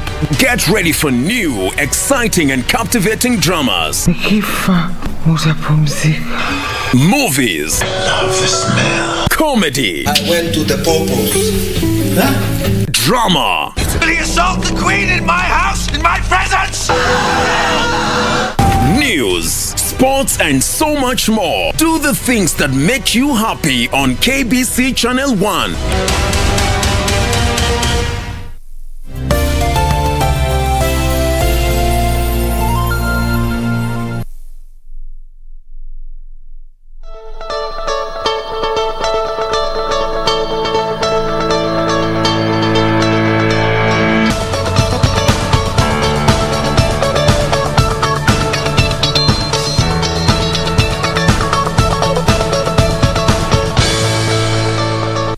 Right, so let's try and see if at all we might need to look at alternative routes. You're still looking at this particular stretch, which is our focus this morning. That is the Likoni Road, specifically on the section between House of Manji all the way to Jogoo Road, and that is just simply because there's still some ongoing roadworks which have taken a bit of some time. But that looks like to be the case about this specific road, because also when that overpass was being constructed, took the longest time, 7 years, just for it to be constructed and complete and opened up to the public. So let's just quickly check how the road is looking like, and maybe we can begin from just as you head over to Jogoo Road there. This is how the stretch is looking like, but also Kura had given some alternative routes, given that there's still some ongoing roadworks, and that is expected to continue for a while now. Like I'd mentioned earlier, the project has stalled a bit because they had to engage services of Nairobi Water and Sewerage Company as well as KPLC, and this was for the purpose of relocation of water pipes as well as electric poles for the proper recarpeting of this specific route. Also, what is still taking shape aside from just that construction bit is the non-motorized transport system. In fact, that NMT is taking shape from Jogoo Road all the way to the bypass, which is the entire stretch of Likoni Road. When it comes to the traffic flow right now, not so bad given the fact that there's a lot of ongoing roadworks, especially around that stretch. But in regards to traffic flow, not so bad. Just where there's a bit of a traffic is on that section of Jogoo Road. Remember that right now, Jogoo Road is serving all the vehicles that are using or plying that specific route, and given the fact that Jogoo Road also has numerous estates, and in addition to that, it is also currently serving as an alternative route for those who use this stretch in between House of Manji to Jogoo Road. Where you get to branch off is just throughout this entire stretch of Jogoo Road. You get to branch off at the Donholm roundabout as you come to areas of Mombasa Road, as well as just city center via Mombasa Road as well. So this is perhaps why there's that kind of traffic this morning, heavy kind of traffic there throughout that entire stretch. In fact, in some areas it's just at a parking lot, not moving at all. But when you come to our focus road this morning, that is Likoni Road, again not so bad, also in between those two stretches where there's a bit of ongoing roadworks. But just as you leave areas of House of Manji, slightly before you get to Jogoo Road, on that section, on both lanes, moving at a very, very slow pace. Now, when I'm talking about both lanes on this specific road, it just simply means as you leave House of Manji, going to CBD via Jogoo Road, and also as you leave that same area as you come through House of Manji via Likoni Road. So this is what I'm talking about when I'm talking about both lanes on this specific route. Not so bad much as there's a bit of a traffic there, but at least altogether manageable kind of traffic. Away from that area, still coming through Likoni Road as well. Look at that, no traffic at all. So clearly, why we are spotting that kind of traffic in between these two stretches is because of those ongoing roadworks there. And that's how the area is looking like this morning in terms of traffic. So again, simply means that perhaps if you're coming from Mombasa Road there, you can still use Likoni Road as your alternative route, because again, oftentimes this route always serves as a very, very good alternative route for those that apply Mombasa Road and do not want to make do the traffic, especially around areas of Nyayo Stadium roundabout, as well as the Haile Selassie Avenue roundabout. And yes, that is how it's looking like this morning in terms of traffic. Our focus has simply been on what has been happening along Likoni Road, and again, we will continue to focus on that specific route up until that section in between House of Manji and Jogorod is complete in terms of recarpeting and open up to the public, and also up until the entire stretch of Likoni Road, which runs from the southern bypass all the way to Jogorod in terms of NMT, also up until that completely takes shape and opened up to the public. But just at 26 minutes past 8, that's how that area is looking like in terms of traffic this morning.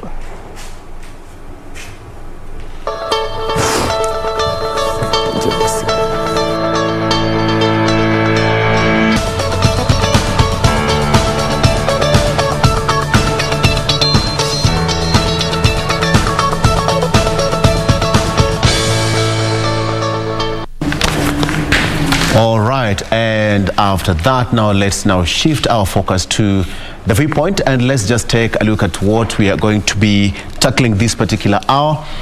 We all know that the past 1 week has been full of political tension and bickering. That what's been happening since last week's there's a Court of Appeals judgment on the BBI, and now gloves are off, as they are putting it. And even on our local dailies, it's now bare knuckle between the president and his deputy. That is what's happening in the country right now.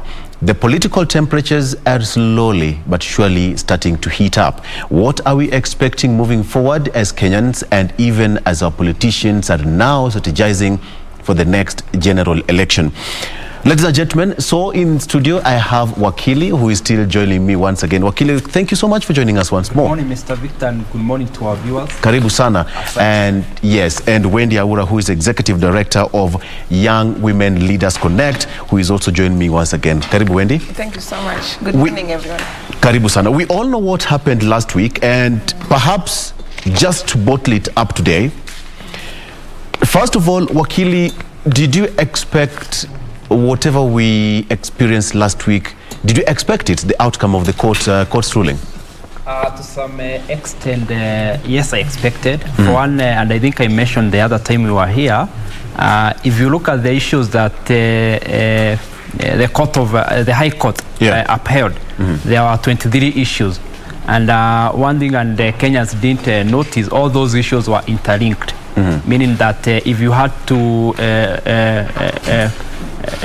if the Court of Appeal had to dismiss one issue, it would affect the entire BBI process.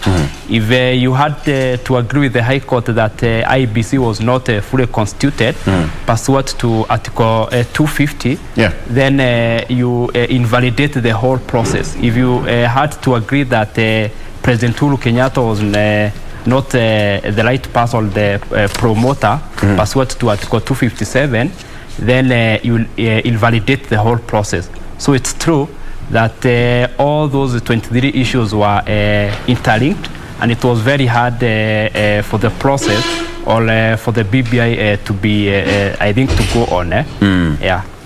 So basically, the whole process was flawed from the word go? Yeah, from the word go. I think the only two issues or three issues in the one that the High Court upheld that probably wouldn't have affected a Court of Appeal ruling, like probably the presidential immunity pursuant to Article 143.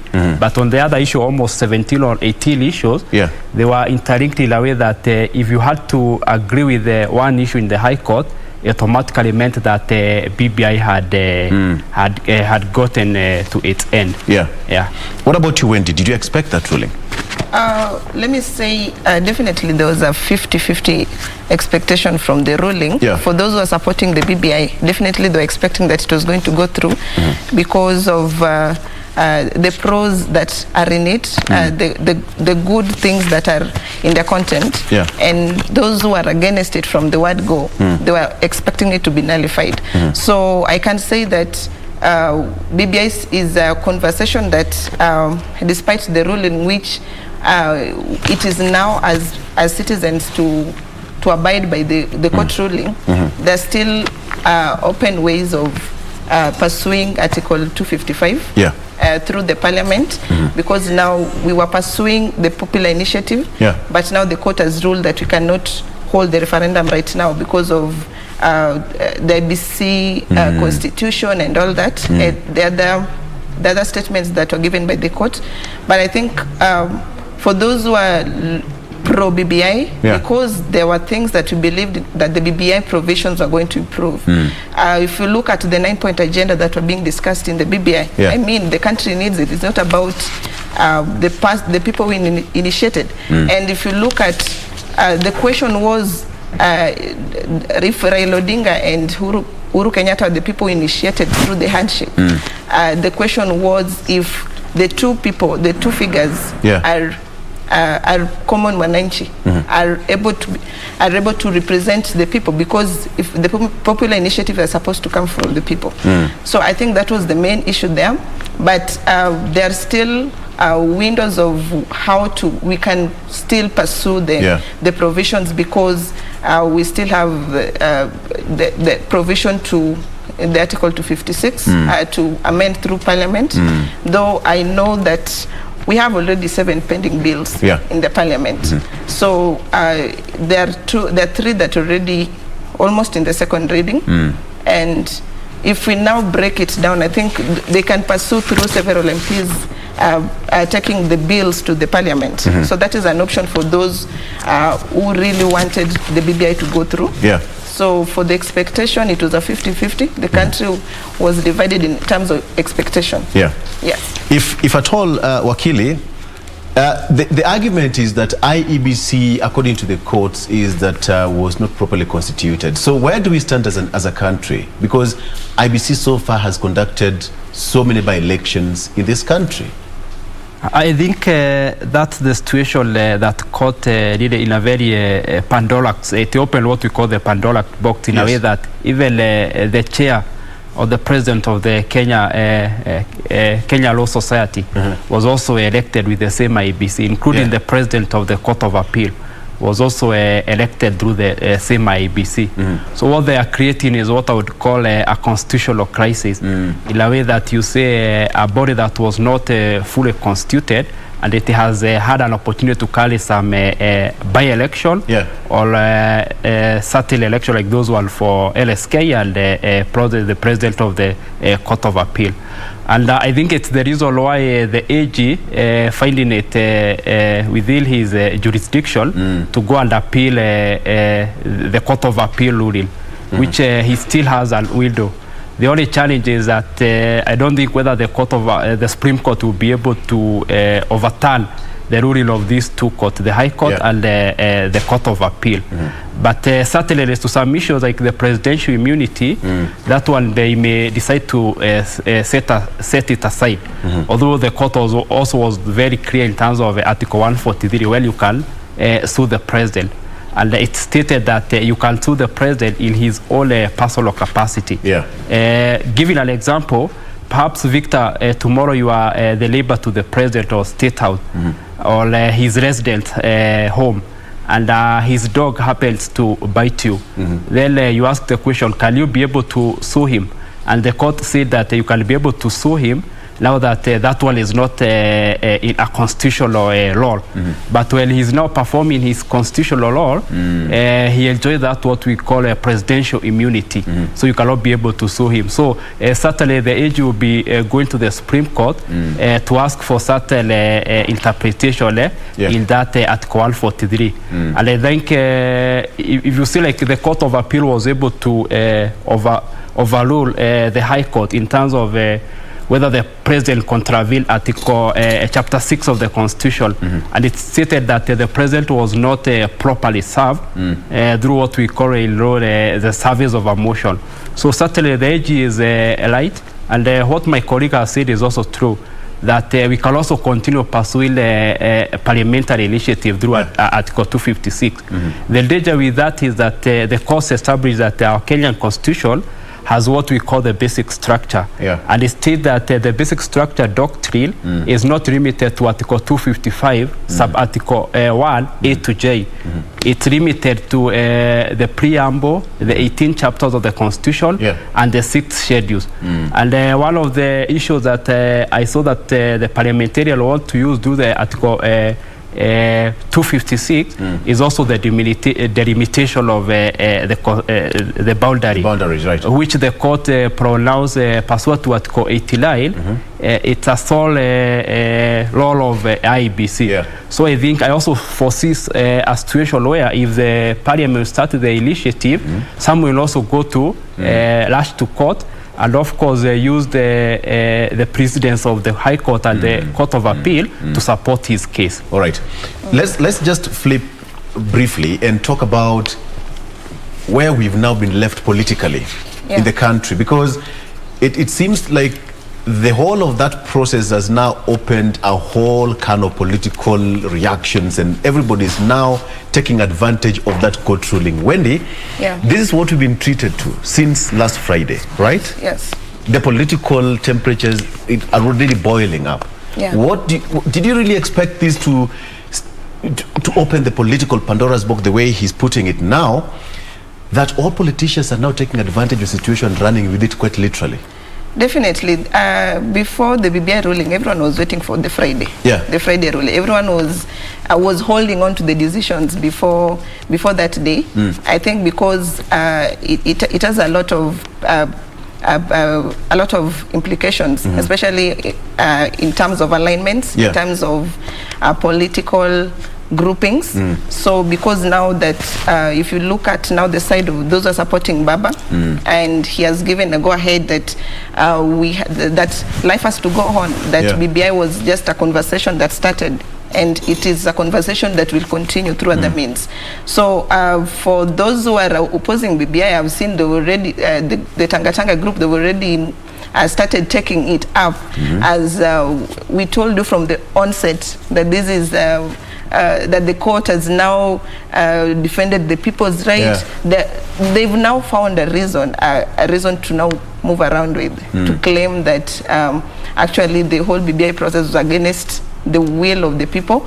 But you see, if you look keenly right now, I think moving forward we'll now see people starting to align themselves, because I think the train has left the station, and right now if you need to know the Oka people, are you in Oka or not? And we are definitely looking forward to the Oka decisions.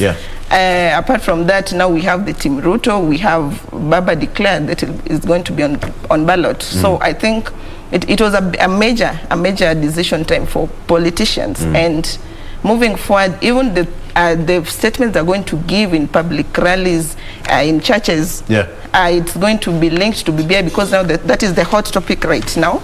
And definitely it has shaped a lot of strategies, and everyone was keen to see what is going to happen, because they were imagining if it was supposed to pass, then we were to hold a referendum technically. So now that the referendum is not there and we're now focusing on the general election, now you have to play your cards. You have to look at the cards you have on the table and see how you're going to play them right. So yes, it was a defining moment for many politicians, and we look forward to see how the alignments go. Wakili, the train is off. The train is off, and as I mentioned when I was in this show the other time, Raila Odinga was hoping to use BBI as a precursor for 2022 election. So now the horse is dead, he can no longer ride on it. And all I also meant is that in politics there is what we call a political momentum. Certainly the BBI was to raise some political momentum. Either way, the ruling was to be made. If the Court of Appeal had overturned the High Court decision, certainly the Raila Uhuru side now would be raising with the momentum. They say in politics, you milk the cow to its last milk. Yeah. So certainly the Ruto side are now happy, and you remember on Saturday he gave a more of a speech, and bringing himself or earning what I would call political credence to what the court had ruled on Friday. Yeah. So certainly to fast forward to reform decision as we go forward, and now people will be able now to realign themselves now without hoping or banking on BBI, especially for Mheshimiwa Raila Odinga. Yeah, let's allow me just to respond to what he said. I think BBI was more of a catalyzer in the whole process. It wasn't really the only stone to ride on. I mean, so now that it is an option that is not there right now, I think it was not the only target we had, because it won't, in one way, the mission of BBI, whatever the mission was, I think it was achieved to the now to the level it has reached. But it won't in any way affect the presidency. If you really wanted to go to the ballot, I think he's someone who will still go to the ballot, with or without BBI. If you look at after the ruling, the deputy president took to the podium and gave a formal speech. President Uhuru Kenyatta did not give a formal speech. After that, Honorable Raila Odinga did not give a formal speech, and perhaps with the ANC leader Musalia Mudavadi. But our focus is why would the deputy president come out and give a formal speech after the ruling on that particular event? That was on Saturday. Wakili. Let me first have the light of rebuttal on what he has said. And you know, BBI was two things. There was BBI, the document, what was a noble idea, or an agenda, a national agenda, and there was now the BBI, the politics. BBI as a document probably is not what has failed. But BBI as politics, it was probably Mheshimiwa Raila Odinga in the restructuring, or call it the expansion of expanding the executive, was probably hoping, or if Mheshimiwa Raila Odinga, BBI would have gone to referendum and probably won, it would have given him what would have rejuvenated himself politically. So that's what I meant. For Mheshimiwa Ruto giving a speech on Saturday, it's what I mentioned earlier. He has been wanting to take a political credence on what happened in the Court of Appeal. Now that the majority of the people are now on the side of Court of Appeal, just like they say, success has many fathers. So he's proven to be one of those fathers in this Court of Appeal success.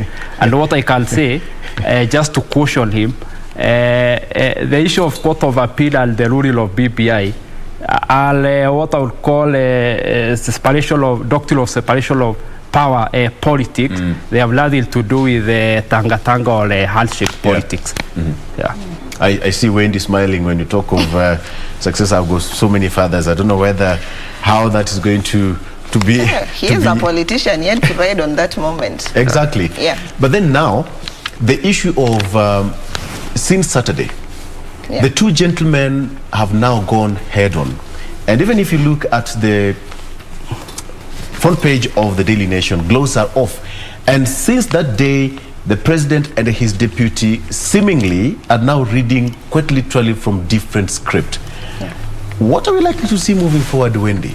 I think it's not a new thing. This the breakup of this marriage started way back, even before now the recent interview by President Uhuru. But perhaps this now looks like he's now come boldly to talk about it, and I think it's the right thing, because there's no way you can have if you are a deputy to someone, then means that the same presidency. The presidency is an institution in itself.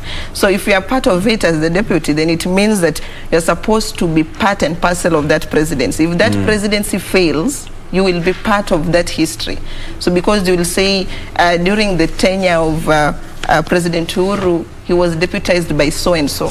So I think he had to come out boldly, because it's something that is, it is due. It is time. It's due. Yeah, it has been due for long, and because and he clearly stated that he's going around talking about the achievements of the Jubilee government, and then in other forums he's criticizing the same government. So he really needs to come out and let the people know where he stands, because you cannot be criticizing the same government that you are under, and you are actually in the presidency. So it is something that coming out boldly was something that we really waited for. But already Kenyans, everyone know that the marriage has not been working since time immemorial. And you've seen that now Ruto is coming now to get head on with the President Uhuru. So I think right now, now it's we are reaching the climax of all this. And it's now or never. BBI, we've been waiting for the ruling. It's now over. I think it was now the ideal time to come out and talk about this is now the reality of what is happening in the government. We don't have a united government. That is what has been happening. But now it's in capital letters that really the president and the deputy are not in good terms. And it is the country that is going to, and has been, that has been affected. And if you look at the claims by the deputy, he claims that this is because of the handshake when the whole BBI started, diverting from the Big Four agenda. But you cannot again talk about the diversion from the Big Four agenda if the achievements you're talking about, the roads, electricity, the urban, the rural electrification, all that are under agenda 4, the health sector. So if the universal health care, so if you're talking about the achievements, all that, it is the Big Four agenda, which at the same time you are criticizing that it is the government, the same government that you are in, has diverted from. So I think it was just a drama that was we were expecting anyway. It is something that we're expecting. It was not something hidden anywhere. It has been there for some time. Wakili, the president perhaps must have been so patient with his deputy. Victor, to get the answer to your question, you must look way back in 2012-2013. What was the common denominator or the ideological between President Uhuru Kenyatta and his deputy coming together? It was the ICC where they were told you are either hanged separately or you'll be hanged together. So over time, to 9 to 10 years, now the interests have changed. One is planning on how to get into power. The other one is fighting for his legacy or exit strategy. So those are the two contradistinguishing issues. So from there, then you whatever is happening in Kenya has its reference in what happened in Nigeria in the 2007 between Obasanjo and Abubakar, to some extent where the president could not support his deputy popular. So certainly yes, I think interests have changed over time. The ICC, which was the unifying factor for the both of them, is no longer there. And this also tells us a lot about the Kenyan politics and the engagement and the formation of to some extent that they have not been considering of a national agenda or serious ideology, other than factors that such as those of ICC, or factors that we want to gun together to hunt a certain particular person. As it stands, the president has nothing. He has nothing to do, just until they go to the next poll, right? Constitutionally. Constitutionally, yes. If you read Article 147, Article 148, Article 147 is of the role of the Deputy President. He's the principal assistant to the President. Article 148 is how the Deputy President can be removed out of power. And looking, if you compare the Constitution we have for 2010 and the one that we had for 1969, for 1969 it was easy for a president to dismiss his deputy, And I want to predict or tell you, if we were still using the same constitution, I think William Ruto would be dismissed a long time ago, allowed 2017 or 2018. Yeah. And you know, for now, what he is enjoying is what we call the security of tenure. So it's true that the president now can't dismiss him. He can only be impeached, or he resigned voluntarily. But I don't foresee him doing that for 2 or 3 reasons. One, the immunity that he enjoys. Secondly, the leverages he gets. If you see all his meetings, he has been holding them in his current residence. And of course, for now, he also enjoys receiving what I would call intelligence, without necessarily using his own structure or party structure. So it's true. The president, there is no way the president can do. The only thing he can do is probably engineer an impeachment through his people in parliament. But Wendy, talk of Wakili is talking about impeachment through parliament. The Jubilee administration is completely split. Yes. The deputy president, on that hand, walked away with a certain chunk of Jubilee MPs in parliament. That is near impossible to happen in parliament right now. It will take a lot of it will take a lot of more efforts to actually do the impeachment, because now I think they're almost 50-50 in the parliament, and the MPs have come out clearly to clearly state whether they are pro Ruto or against him. And if you look at the meetings he was having at his current residence, it clearly shows that they have those who are really on his side, and it will take more effort to really impeach him. So I think the president really should just focus on the remaining months, because it's less than a year. If we really wanted to do that, if that was a card we wanted to play, I think we should have done it way back. But now it's less than a year to the next election. He should focus on maybe finishing his term, leaving the best legacy he can, and right now handling the COVID issue with the vaccinations coming up.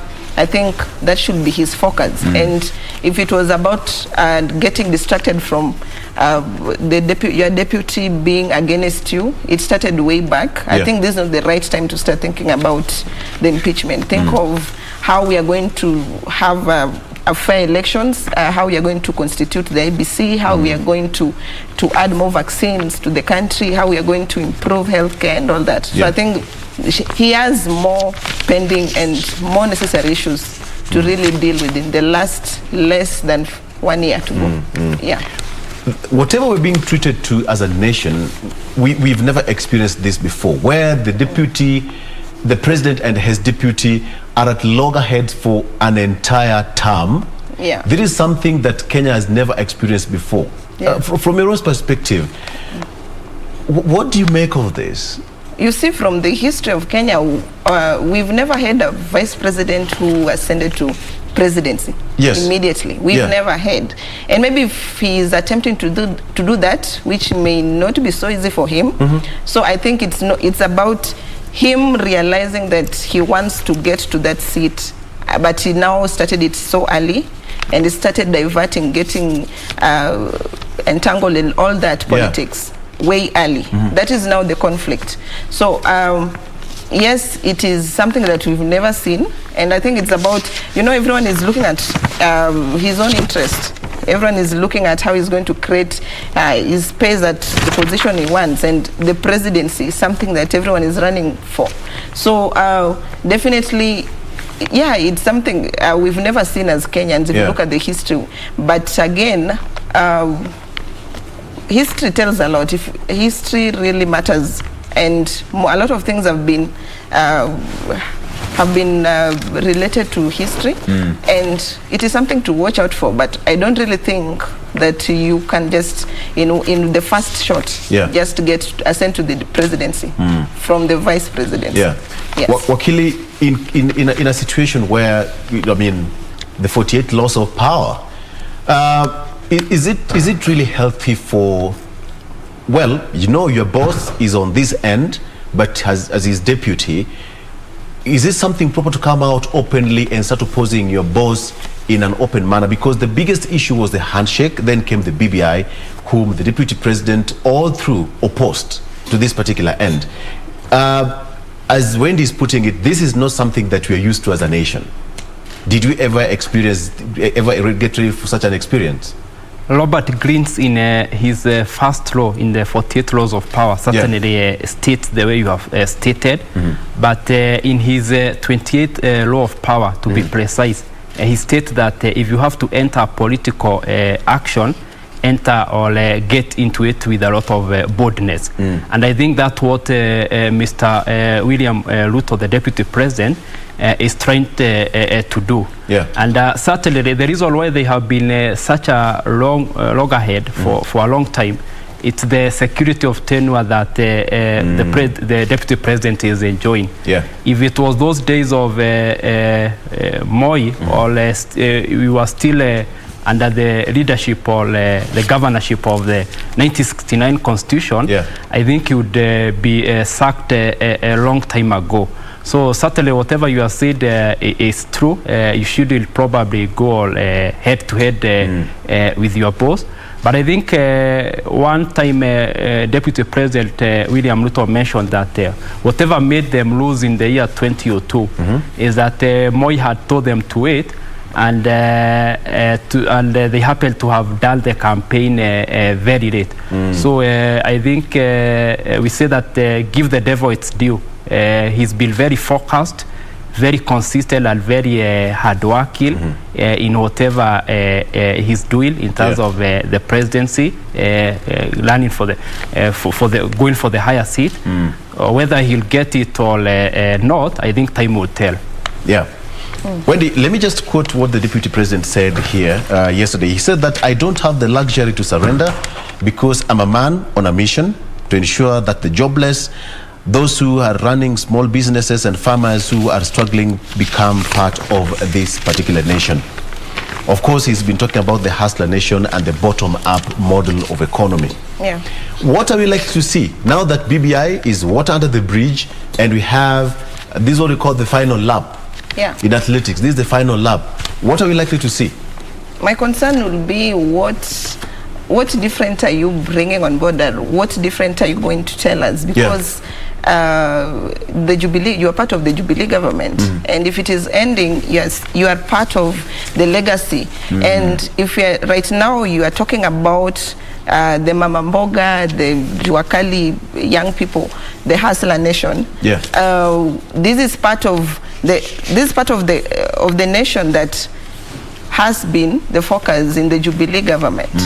And if President Uhuru, through the Big Four agenda, has been targeting this marginalized sector, I don't really see what new that is going to be brought to the table. If you look at the affirmative funds that have been introduced, they've been existing all this while.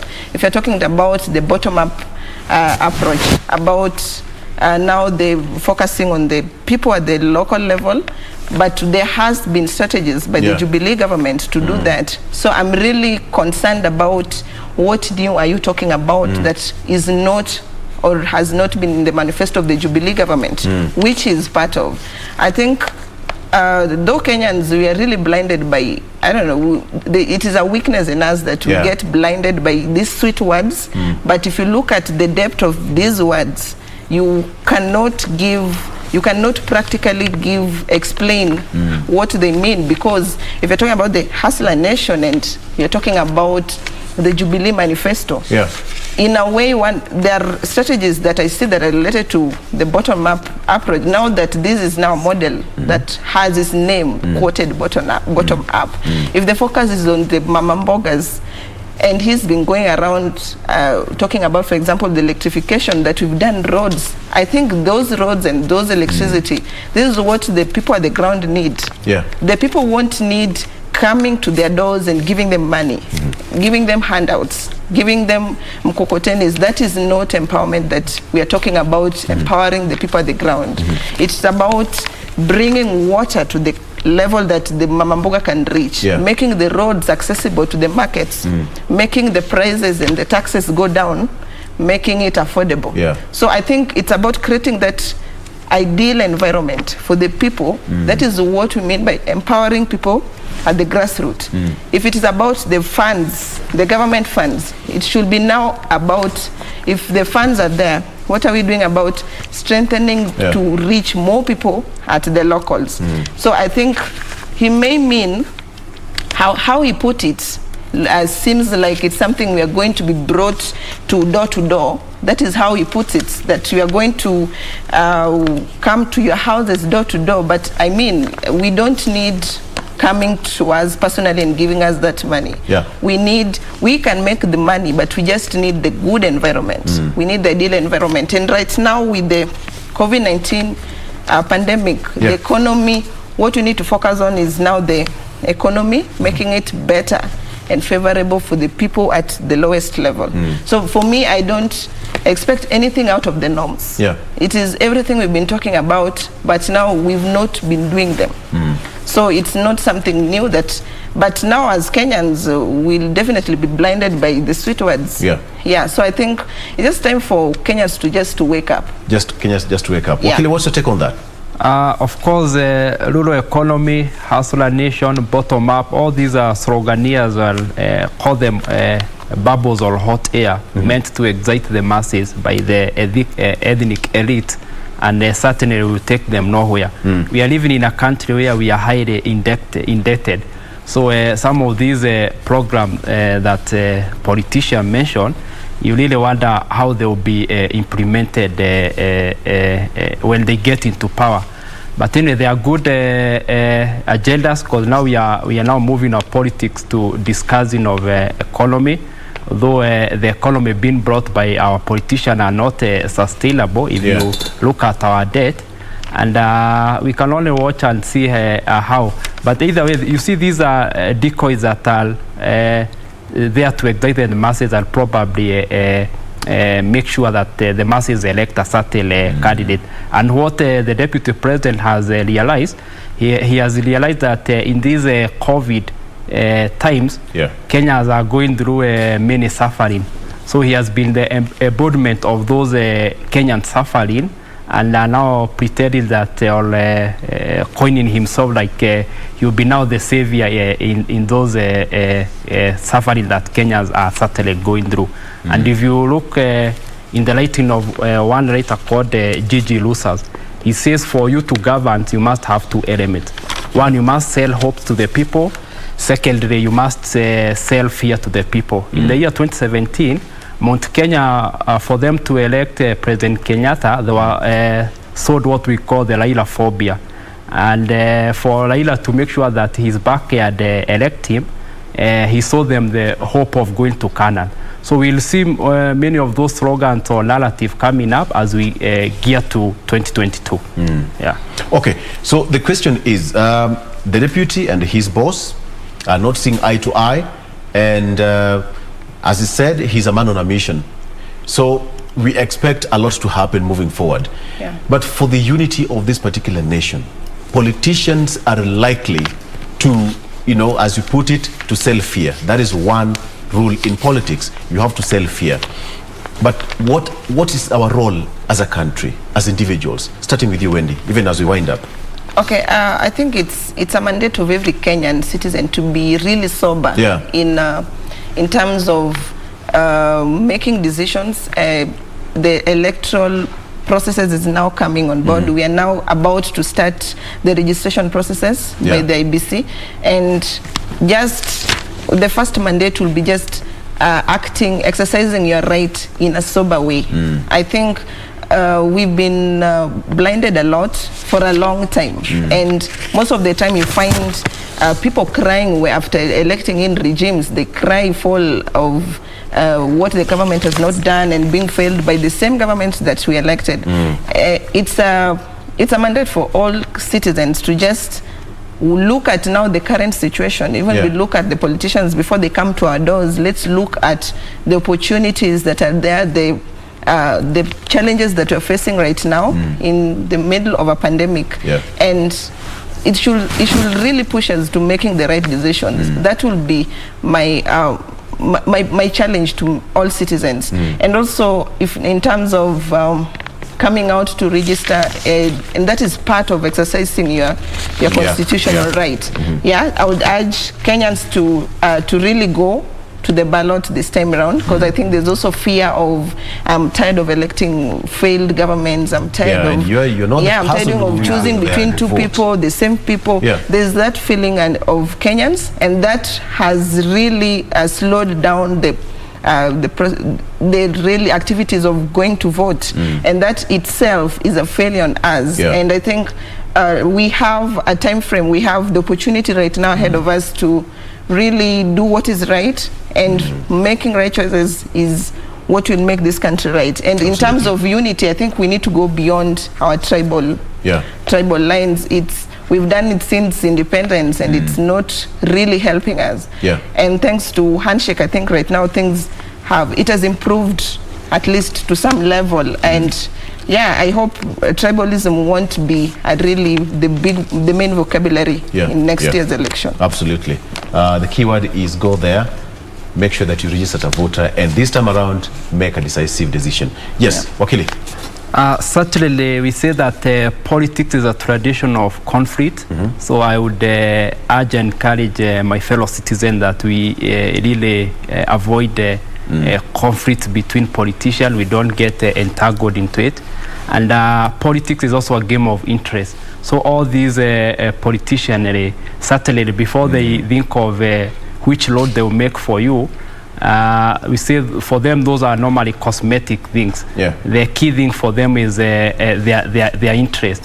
So I also would urge Kenyans in the same note, they also look into their interest, and as they choose or pick a leader, they also look at their interest other than looking for other things or exciting things like the narrative or these sloganeers.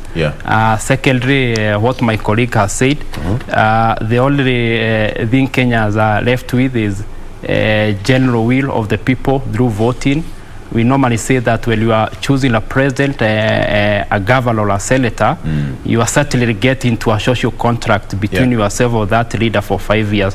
So it's good, even as we get for in the next general election, you evaluate the contract you got into between your leader and yourself. If he or she didn't perform, then you know whether you'll be able to renew the contract with the same person, or you'll onboard another person in another new contract. All right. Okay. I think that's the perfect spot to end this. Thank you so much. We'll be speaking to Warungu Mwangi, who is a lawyer and advocate of the High Court, and Wendy Aura, who is Executive Director of Young Women Leaders Connect. Thank you so much for your time. But we are taking a break. Jane Wamboi will be coming up next with an amazing woman. Wow, you don't need to miss that. My name is Victor Lowe. We'll be back after this break.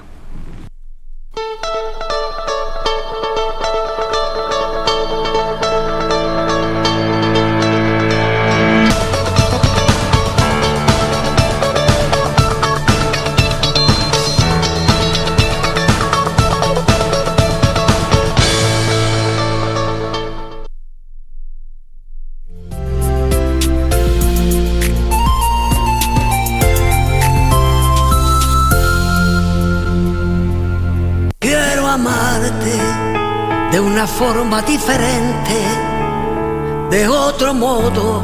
Because if he isn't released from prison because he doesn't want your sacrifice, it is not my problem, Amaya. Of course it is, Cesar. Because remember that until Max is out, the Star Zone is never going to be yours. Do you understand? But Amaya's land will give me the power that I want.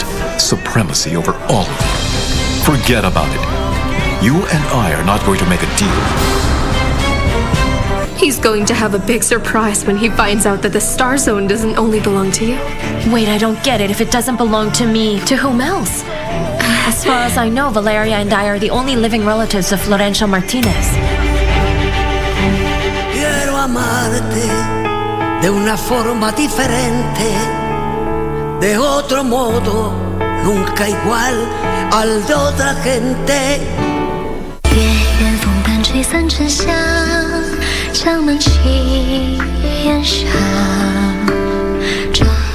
what has caused this plague? Most importantly, our current treatment for this plague is ineffective. You don't need to say this. I helped you out of pity. Don't you think it's far too late to apologize? Aren't you good at medicine? Cure me now!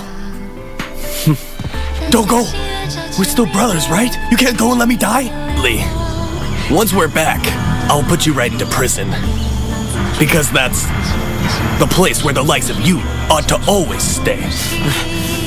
You dare steal the throne from me in your dreams.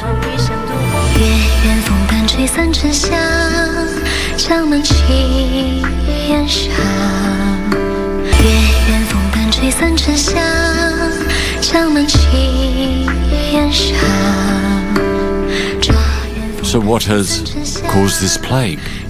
Most importantly, our current treatment for this plague is ineffective. You don't need to say this. I helped you out of pity. Don't you think it's far too late to apologize? Aren't you good at medicine? Cure me now! Don't go! We're still brothers, right? You can't go and let me die? Lee, once we're back, I'll put you right into prison. Because that's the place where the likes of you ought to always stay. You dare steal the throne from me in your dreams.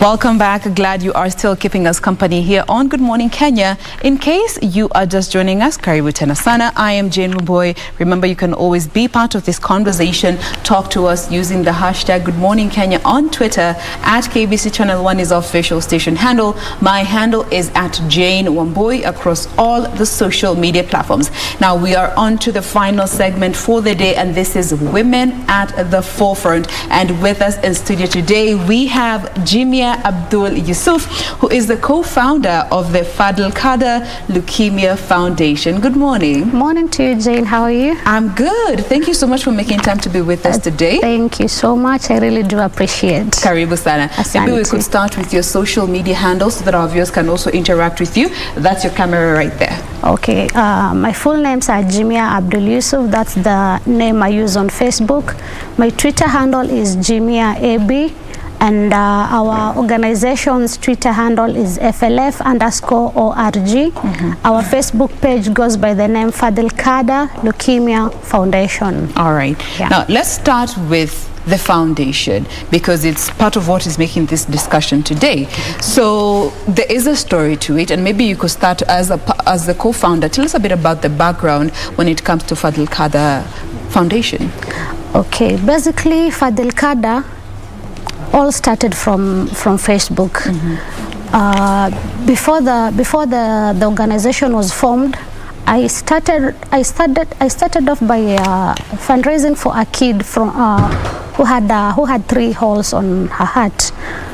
The kid was hospitalized beside my daughter in a certain hospital in Mombasa. So after seeing how her health was deteriorated, I questioned the mother.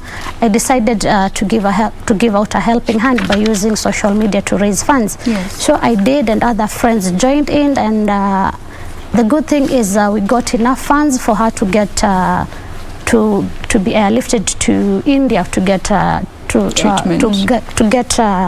constructive surgery of the heart. So after that story, I saw another story of a 1 year, 6 months baby whose name was Fadil. He was diagnosed with a type of blood cancer called acute lymphoblastic leukemia. So I got the contacts of the mother from Facebook. I got in touch with her. We talked a lot. She gave me the details, the medical reports. I decided to use the same platform, social media, to fundraise for the child. Yes. Of course, with other friends from social media and other supporters. We came up as a team, fundraised for the funds, and the little money that we got, the mother was able to go to fly to India with her son for treatment. Of course, we didn't have enough funds, so we were to send more money as the kid started receiving treatment. Exactly. So unfortunately, after receiving treatment at exactly 1 month, the kid succumbed to complications of cancer treatment in India. So her being a Muslim, they couldn't keep the body, so the mother had to bury her son in India and come back to Kenya alone. Oh wow. It was a tough decision actually. It was also emotional because I didn't get the chance to meet the little baby. His name was Fadil. So when the mother came back, we saw the challenges that we faced raising funds for baby Fadil. So we came up again as friends, started a WhatsApp group.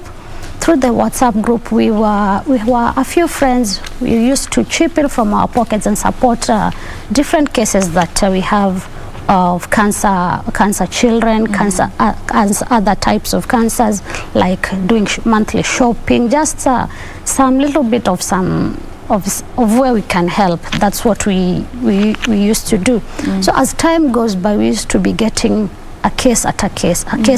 It became so overwhelming. Now, a good friend of mine, my childhood friend, I can't mention his name at the moment, he had been following what we were doing on social media. Yes. So the guy followed me. He said, "You are doing a great job, but what you need to do, because there's issue of funds involved, you need to get registered for you to be credible and to get more support. There's a lot you can do on cancer, because not everyone knows about cancer. Yeah. You can be creating awareness and all that, but you can't do it as an individual.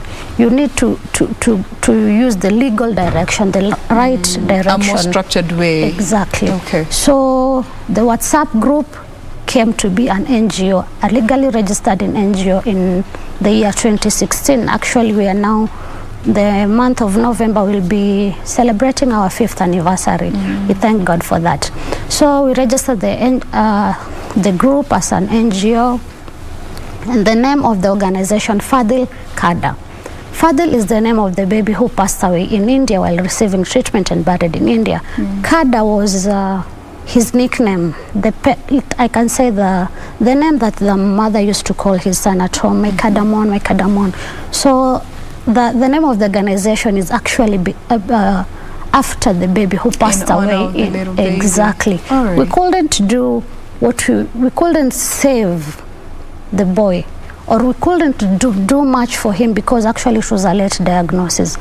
But up to this moment, we can say God directs us, or God gives you the right direction. You couldn't save that kid, but there's so many other kids that you've saved using the name Fadil Kada. So that's how Fadil Kada Leukemia Foundation was born. Came to be. Yes. Such a powerful story behind it. A little boy who has left such a legacy to save many, many other lives of other little children out there. And you know, just looking at statistics, cancer is among the leading causes of death in children. Childhood cancer is not, there isn't a national registry when it comes to childhood cancer, and that is one of the problems that we are having as a country when it comes to dealing with childhood cancer, because the ministry most of the time gets data from the hospitals that have addressed these cases. There isn't a national registry that has been solely directed towards focusing on childhood cancer, and it's such a beautiful thing that the story of one little boy is what has gotten a whole foundation going. Now, looking at the fact that you're going to be celebrating 5 years down the line in just a couple of months, what are some of the challenges that you have seen when it comes to, and not just even childhood cancer, cancer, but many other conditions that you've been able to interact with from the different patients that you have met out there. What are some of those major challenges that many people are facing when it comes to access to medical healthcare services and facilities for that matter? I can say the main challenge has been poverty. No one can be diagnosed with cancer, or no one can be sick and just decide to stay at home. Poverty becomes a challenge to many. And what I can say, cultural beliefs, there are some cultures that believe certain conditions, they are not to be solved in the hospital. So you can say like the case of leukemia.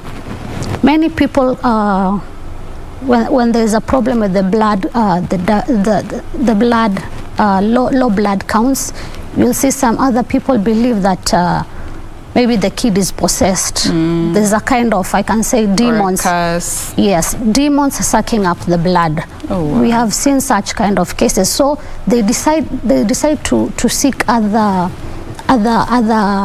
traditional stuffs to treat that kid. Unfortunately, when that case or that child goes to the hospital, it becomes a late diagnosis.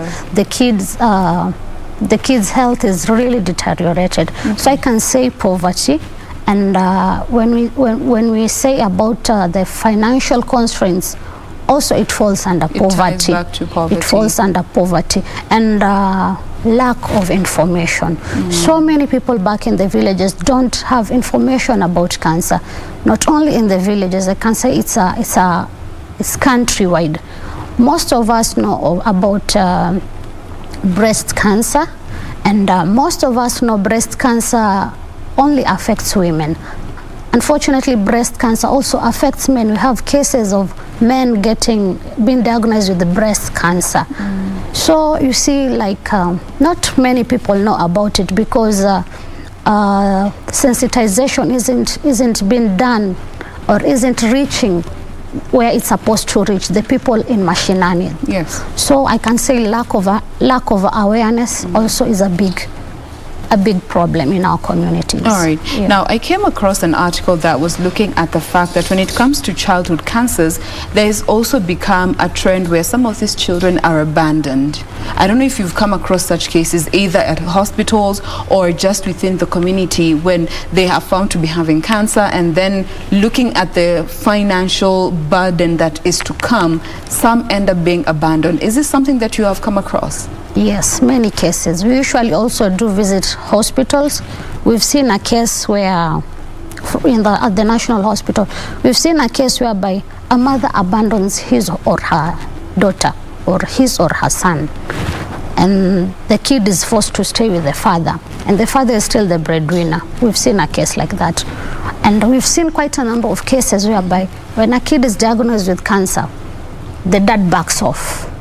Becomes Ikitu, it's very expensive, it's really draining me financially.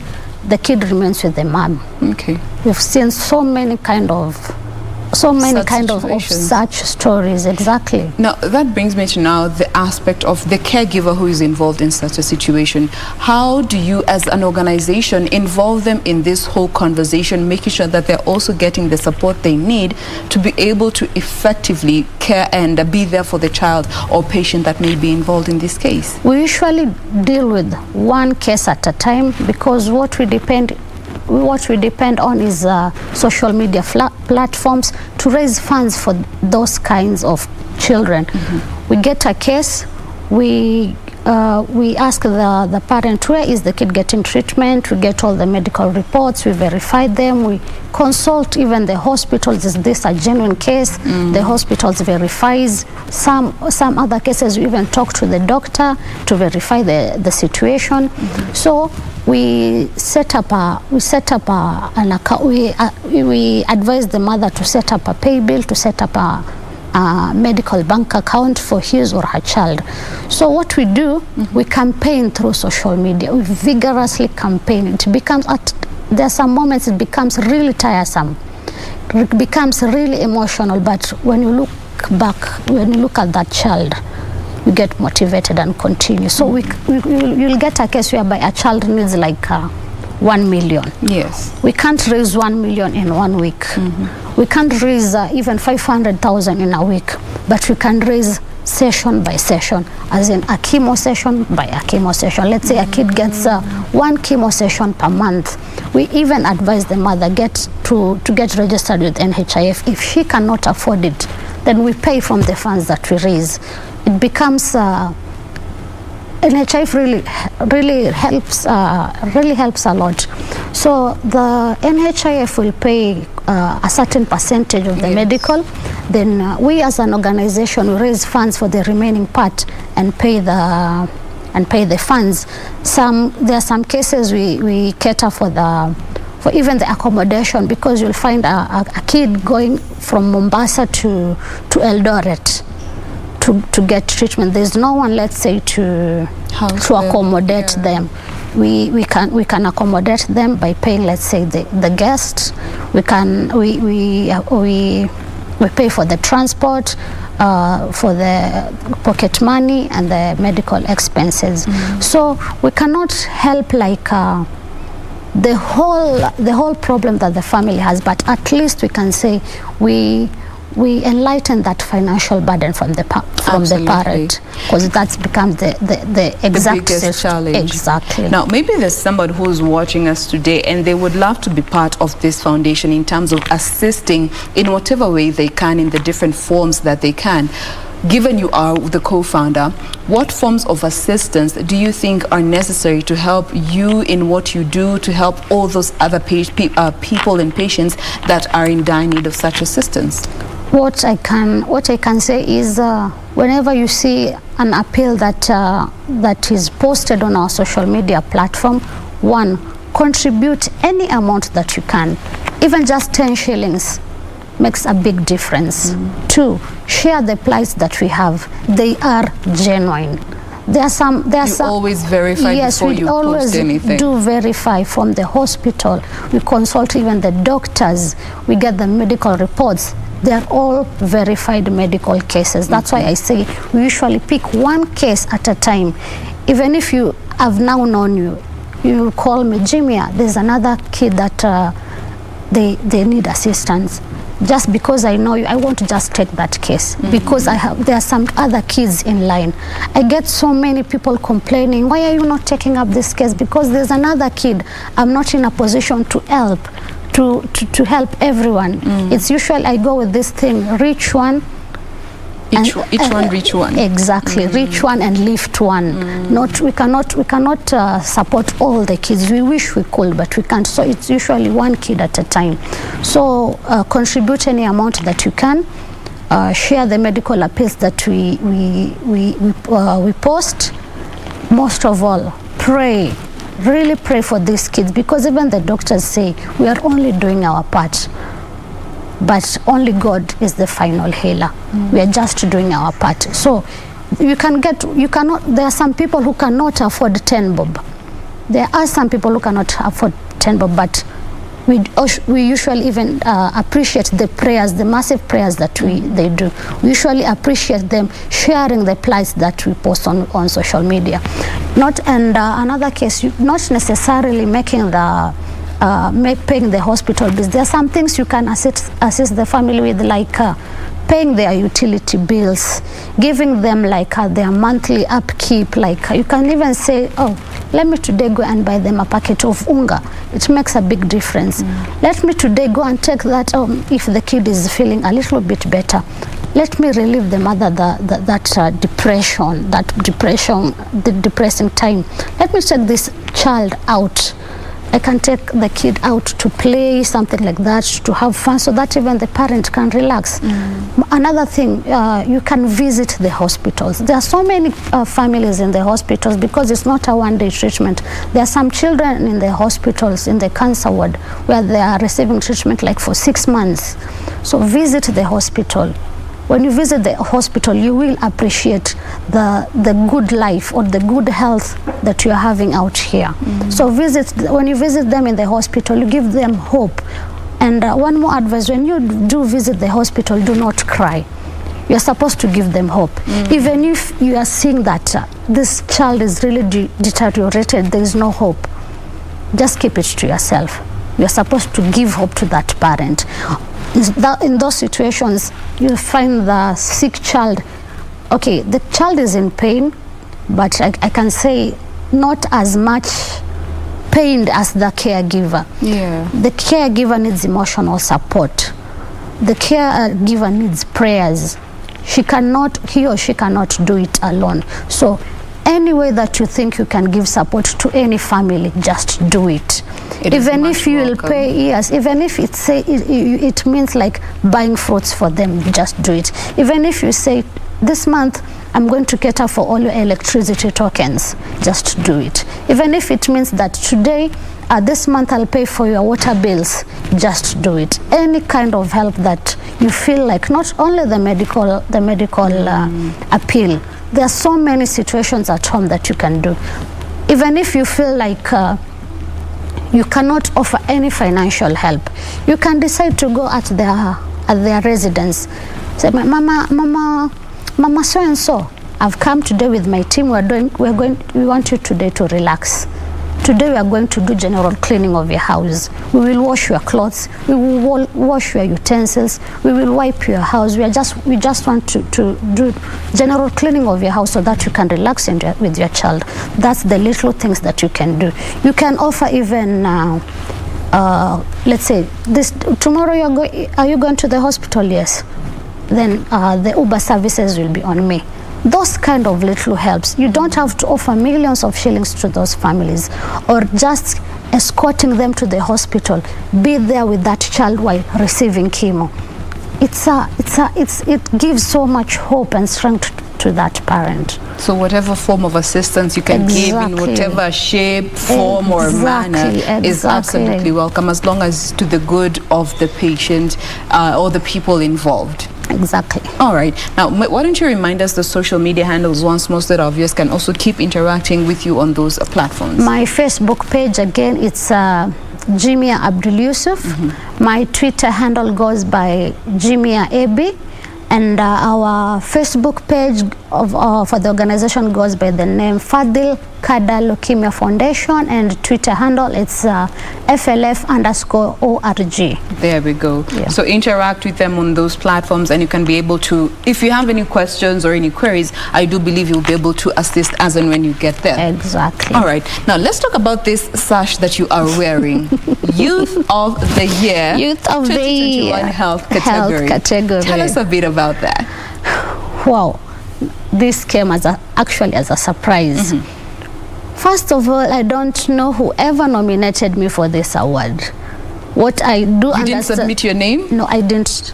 I did not submit my. In fact, to be sincere, the top 35 under 35 awards are being done by the Youth Agenda.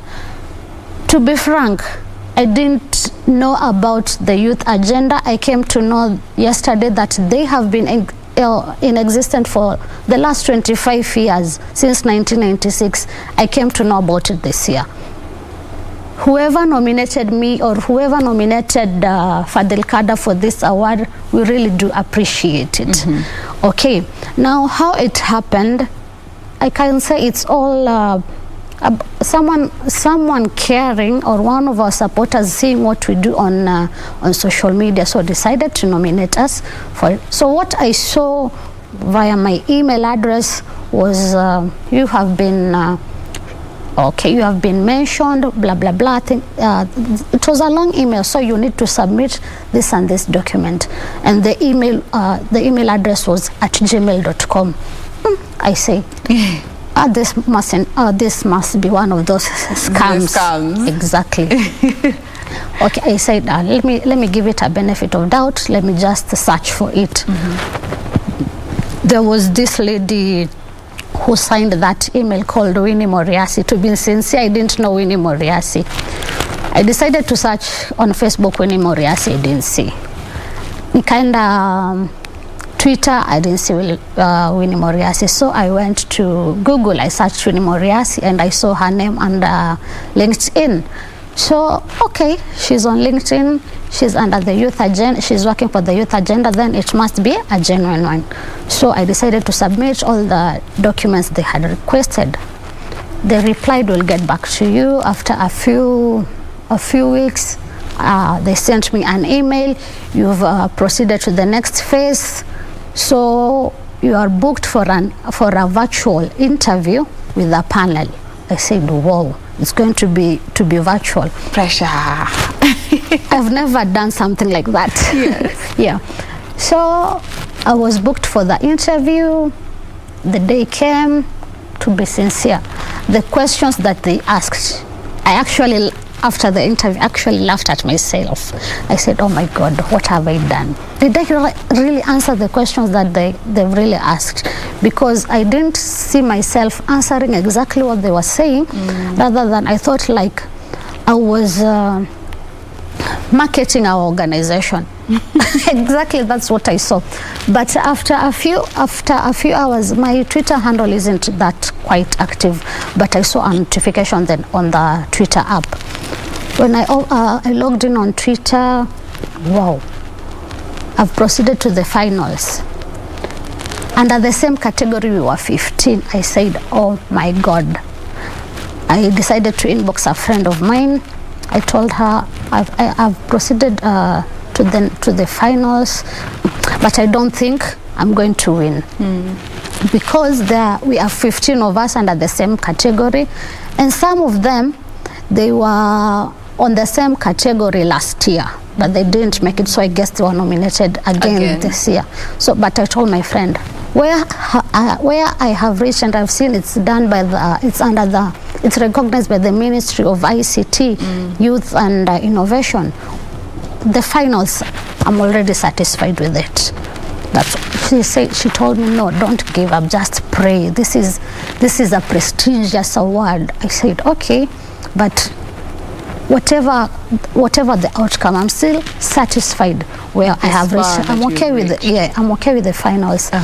So the celebration and unveiling of the winners was being also done virtually via the Youth Agenda YouTube channel.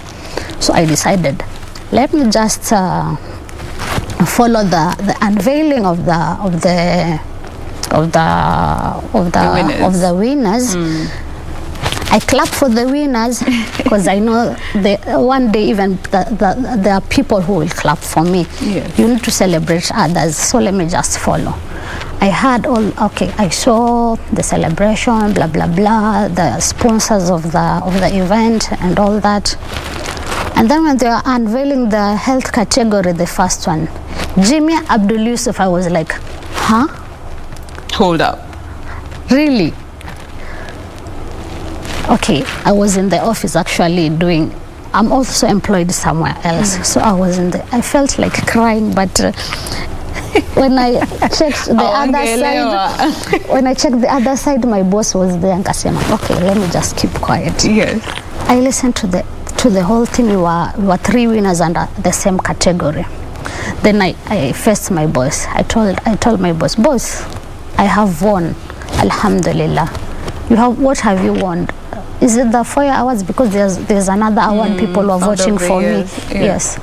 Is it the FOIA awards? No. I told him no. Which award? I told him there's another award, top 35 under the Ministry of ICT. He said, what? Just like that? I told him I still can't believe it. So I went back to my supporters and my friends on WhatsApp group and told them, because when I get an award, it's usually not mine. It belongs to me and my supporters. It's usually not mine. Because our slogan goes like, no one fights alone. So on a real sense, it does not belong to me. I have to inform my supporters. So I went to my supporters. It's a group of youths from Korogocho who usually cheer me when I'm down. Whenever I'm down, they notice whenever I'm emotionally drained. They usually notice if things are not okay. So I went to the group and told them, guys, guess what? What? We have won the FOIA awards. I told them, no, there's another award called the top 35 by the ministry. They really celebrated. They they were happy because how we do our things, only God knows. They are the people who understand how we do our things. I went to another group where I also have supporters. I told, there are some various platforms on, various groups on WhatsApp. I had to inform all those people who support me. Then after a friend of mine told me, update the, whatever has happened on Twitter. I told her I'm not active on Twitter, and actually I'm still dumbfounded. I don't know what to post. I don't know what to say. I don't know what if I should say thank you. Actually, I'm left without words. So I just sent her the picture. I sent her my picture, and she posted it on my behalf, and I just retweeted it because I didn't have enough words to show people how grateful I was. I can imagine. Yeah, that's how it happened. That is how it happened. And here it is. And here it this is. I came all the way from Mombasa to get my award. I was given yesterday. And it's not mine alone, because today I'm going to award it to the real awardee of this. I'll take the sash and the trophy to the real awardee. I won't say who the real awardee is. Atajijua?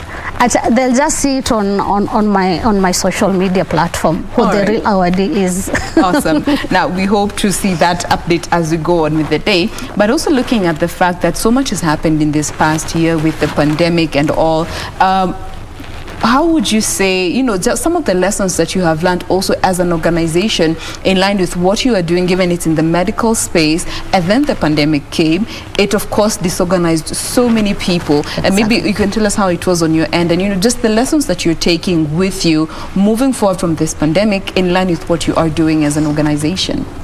What I have personally learned throughout this journey, it's being patient. That's the biggest thing that I've learned. Being patient and being persistent. You can, there are times that I might be posting something, I'm not getting the response that I need. Let's say it's a medical appeal. There's a kid, let's say in the next 3 days, needs 30,000. I've posted it. Not even a shilling has been made on the pay bill. It becomes really frustrating. Then there's this boy called Hamza Hassan. He'll inbox me. He usually calls me Shem. Shem, what's up? I can see you are really depressed because of the way you are posting your things. By the way, he usually notices whenever I'm down, he'll just notice through my posts. Then I just tell him there's this and this, and I'm not getting the kind of response I expected. He'll just tell me, Shem, unaweza. That's what he usually, and he'll really motivate me on that with just his words. Then I say, okay, let me just believe in my ways. There's usually the 11th hour, and we can raise money like the kid is supposed to be in the hospital in the morning. It's 4 p.m. 4 p.m. let's say the next day.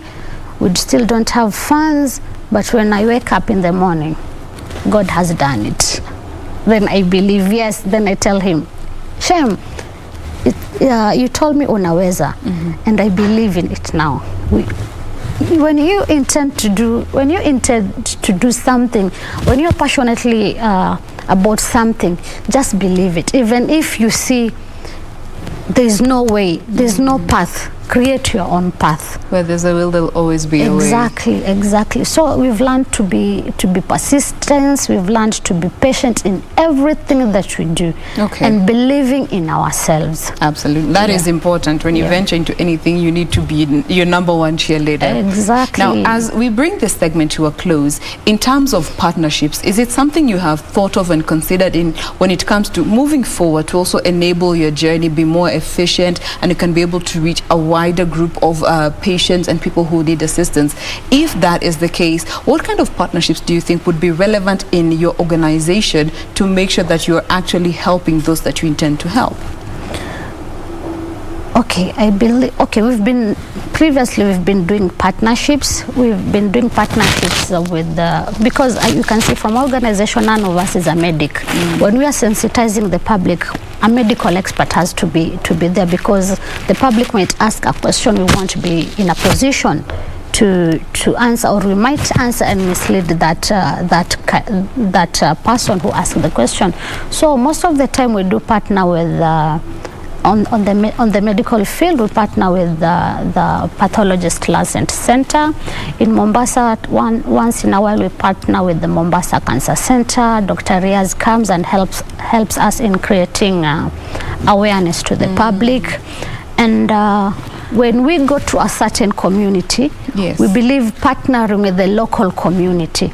Like let's say in Korogocho, we've partnered with the CBOs, the youths from Korogocho, like the Mashallah Youth Group. There are various individuals also, like photographers.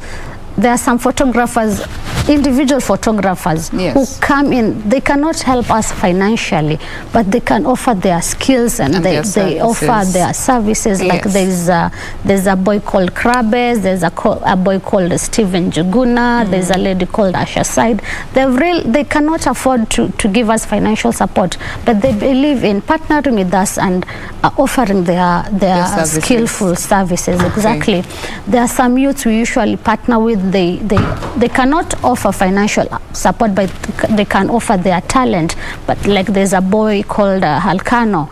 That boy is really cheeky and he's really talkative. So he's doing emceeing services within his area. So we usually go with him in every corner that we do sensitize the public, because he really engages with the children. He really engages with the public. He blends well with every community. All right. Yes. So whoever feels they can be able to offer their services in terms of some long-term partnerships of sorts, they can also be able to reach out. Exactly. Why don't you give us your social handles once more before we get to close the program? Okay. My Facebook page goes by the name Jimmy Abdul Yusuf. The organization name goes by the name Fadil Kada Leukemia Foundation. My Twitter handle is Jimia Ebi, and the organization's Twitter handle goes by FLF_ORG. There you go. So once again, remember, any form of assistance goes a long way, be it financially or material or just by services that you can offer to be able to assist this organization continue on in this beautiful journey that it has been on for the past almost 5 years.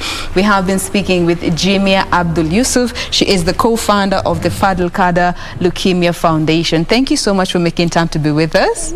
And congratulations on winning the Youth of the Year Health Category. Health Category Award. Insist on that. Under 35. Health Category Award. Tuko sawa hapo. Exactly. All right. Thank you so much for being with us today. Thank you so much, Jen, for giving us the platform to tell the world what we really do. And thank you so much to all our supporters, because we believe we are not here alone. It's because of you that we are here. We really do appreciate any kind of support that you give us. Thank you so much. All right. And that brings us to a close of Good Morning Kenya. Thank you for being with us this far. On behalf of the crew, we wish you a lovely day. Do enjoy the rest of your viewing. I'm Jane Wamboy.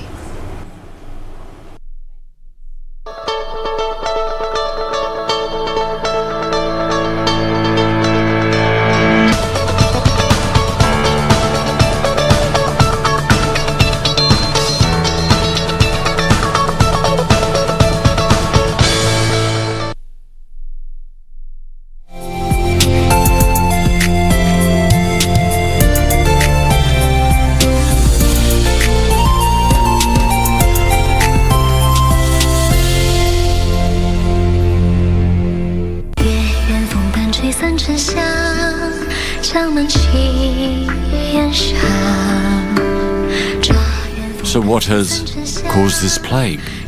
Most importantly, our current treatment for this plague is ineffective.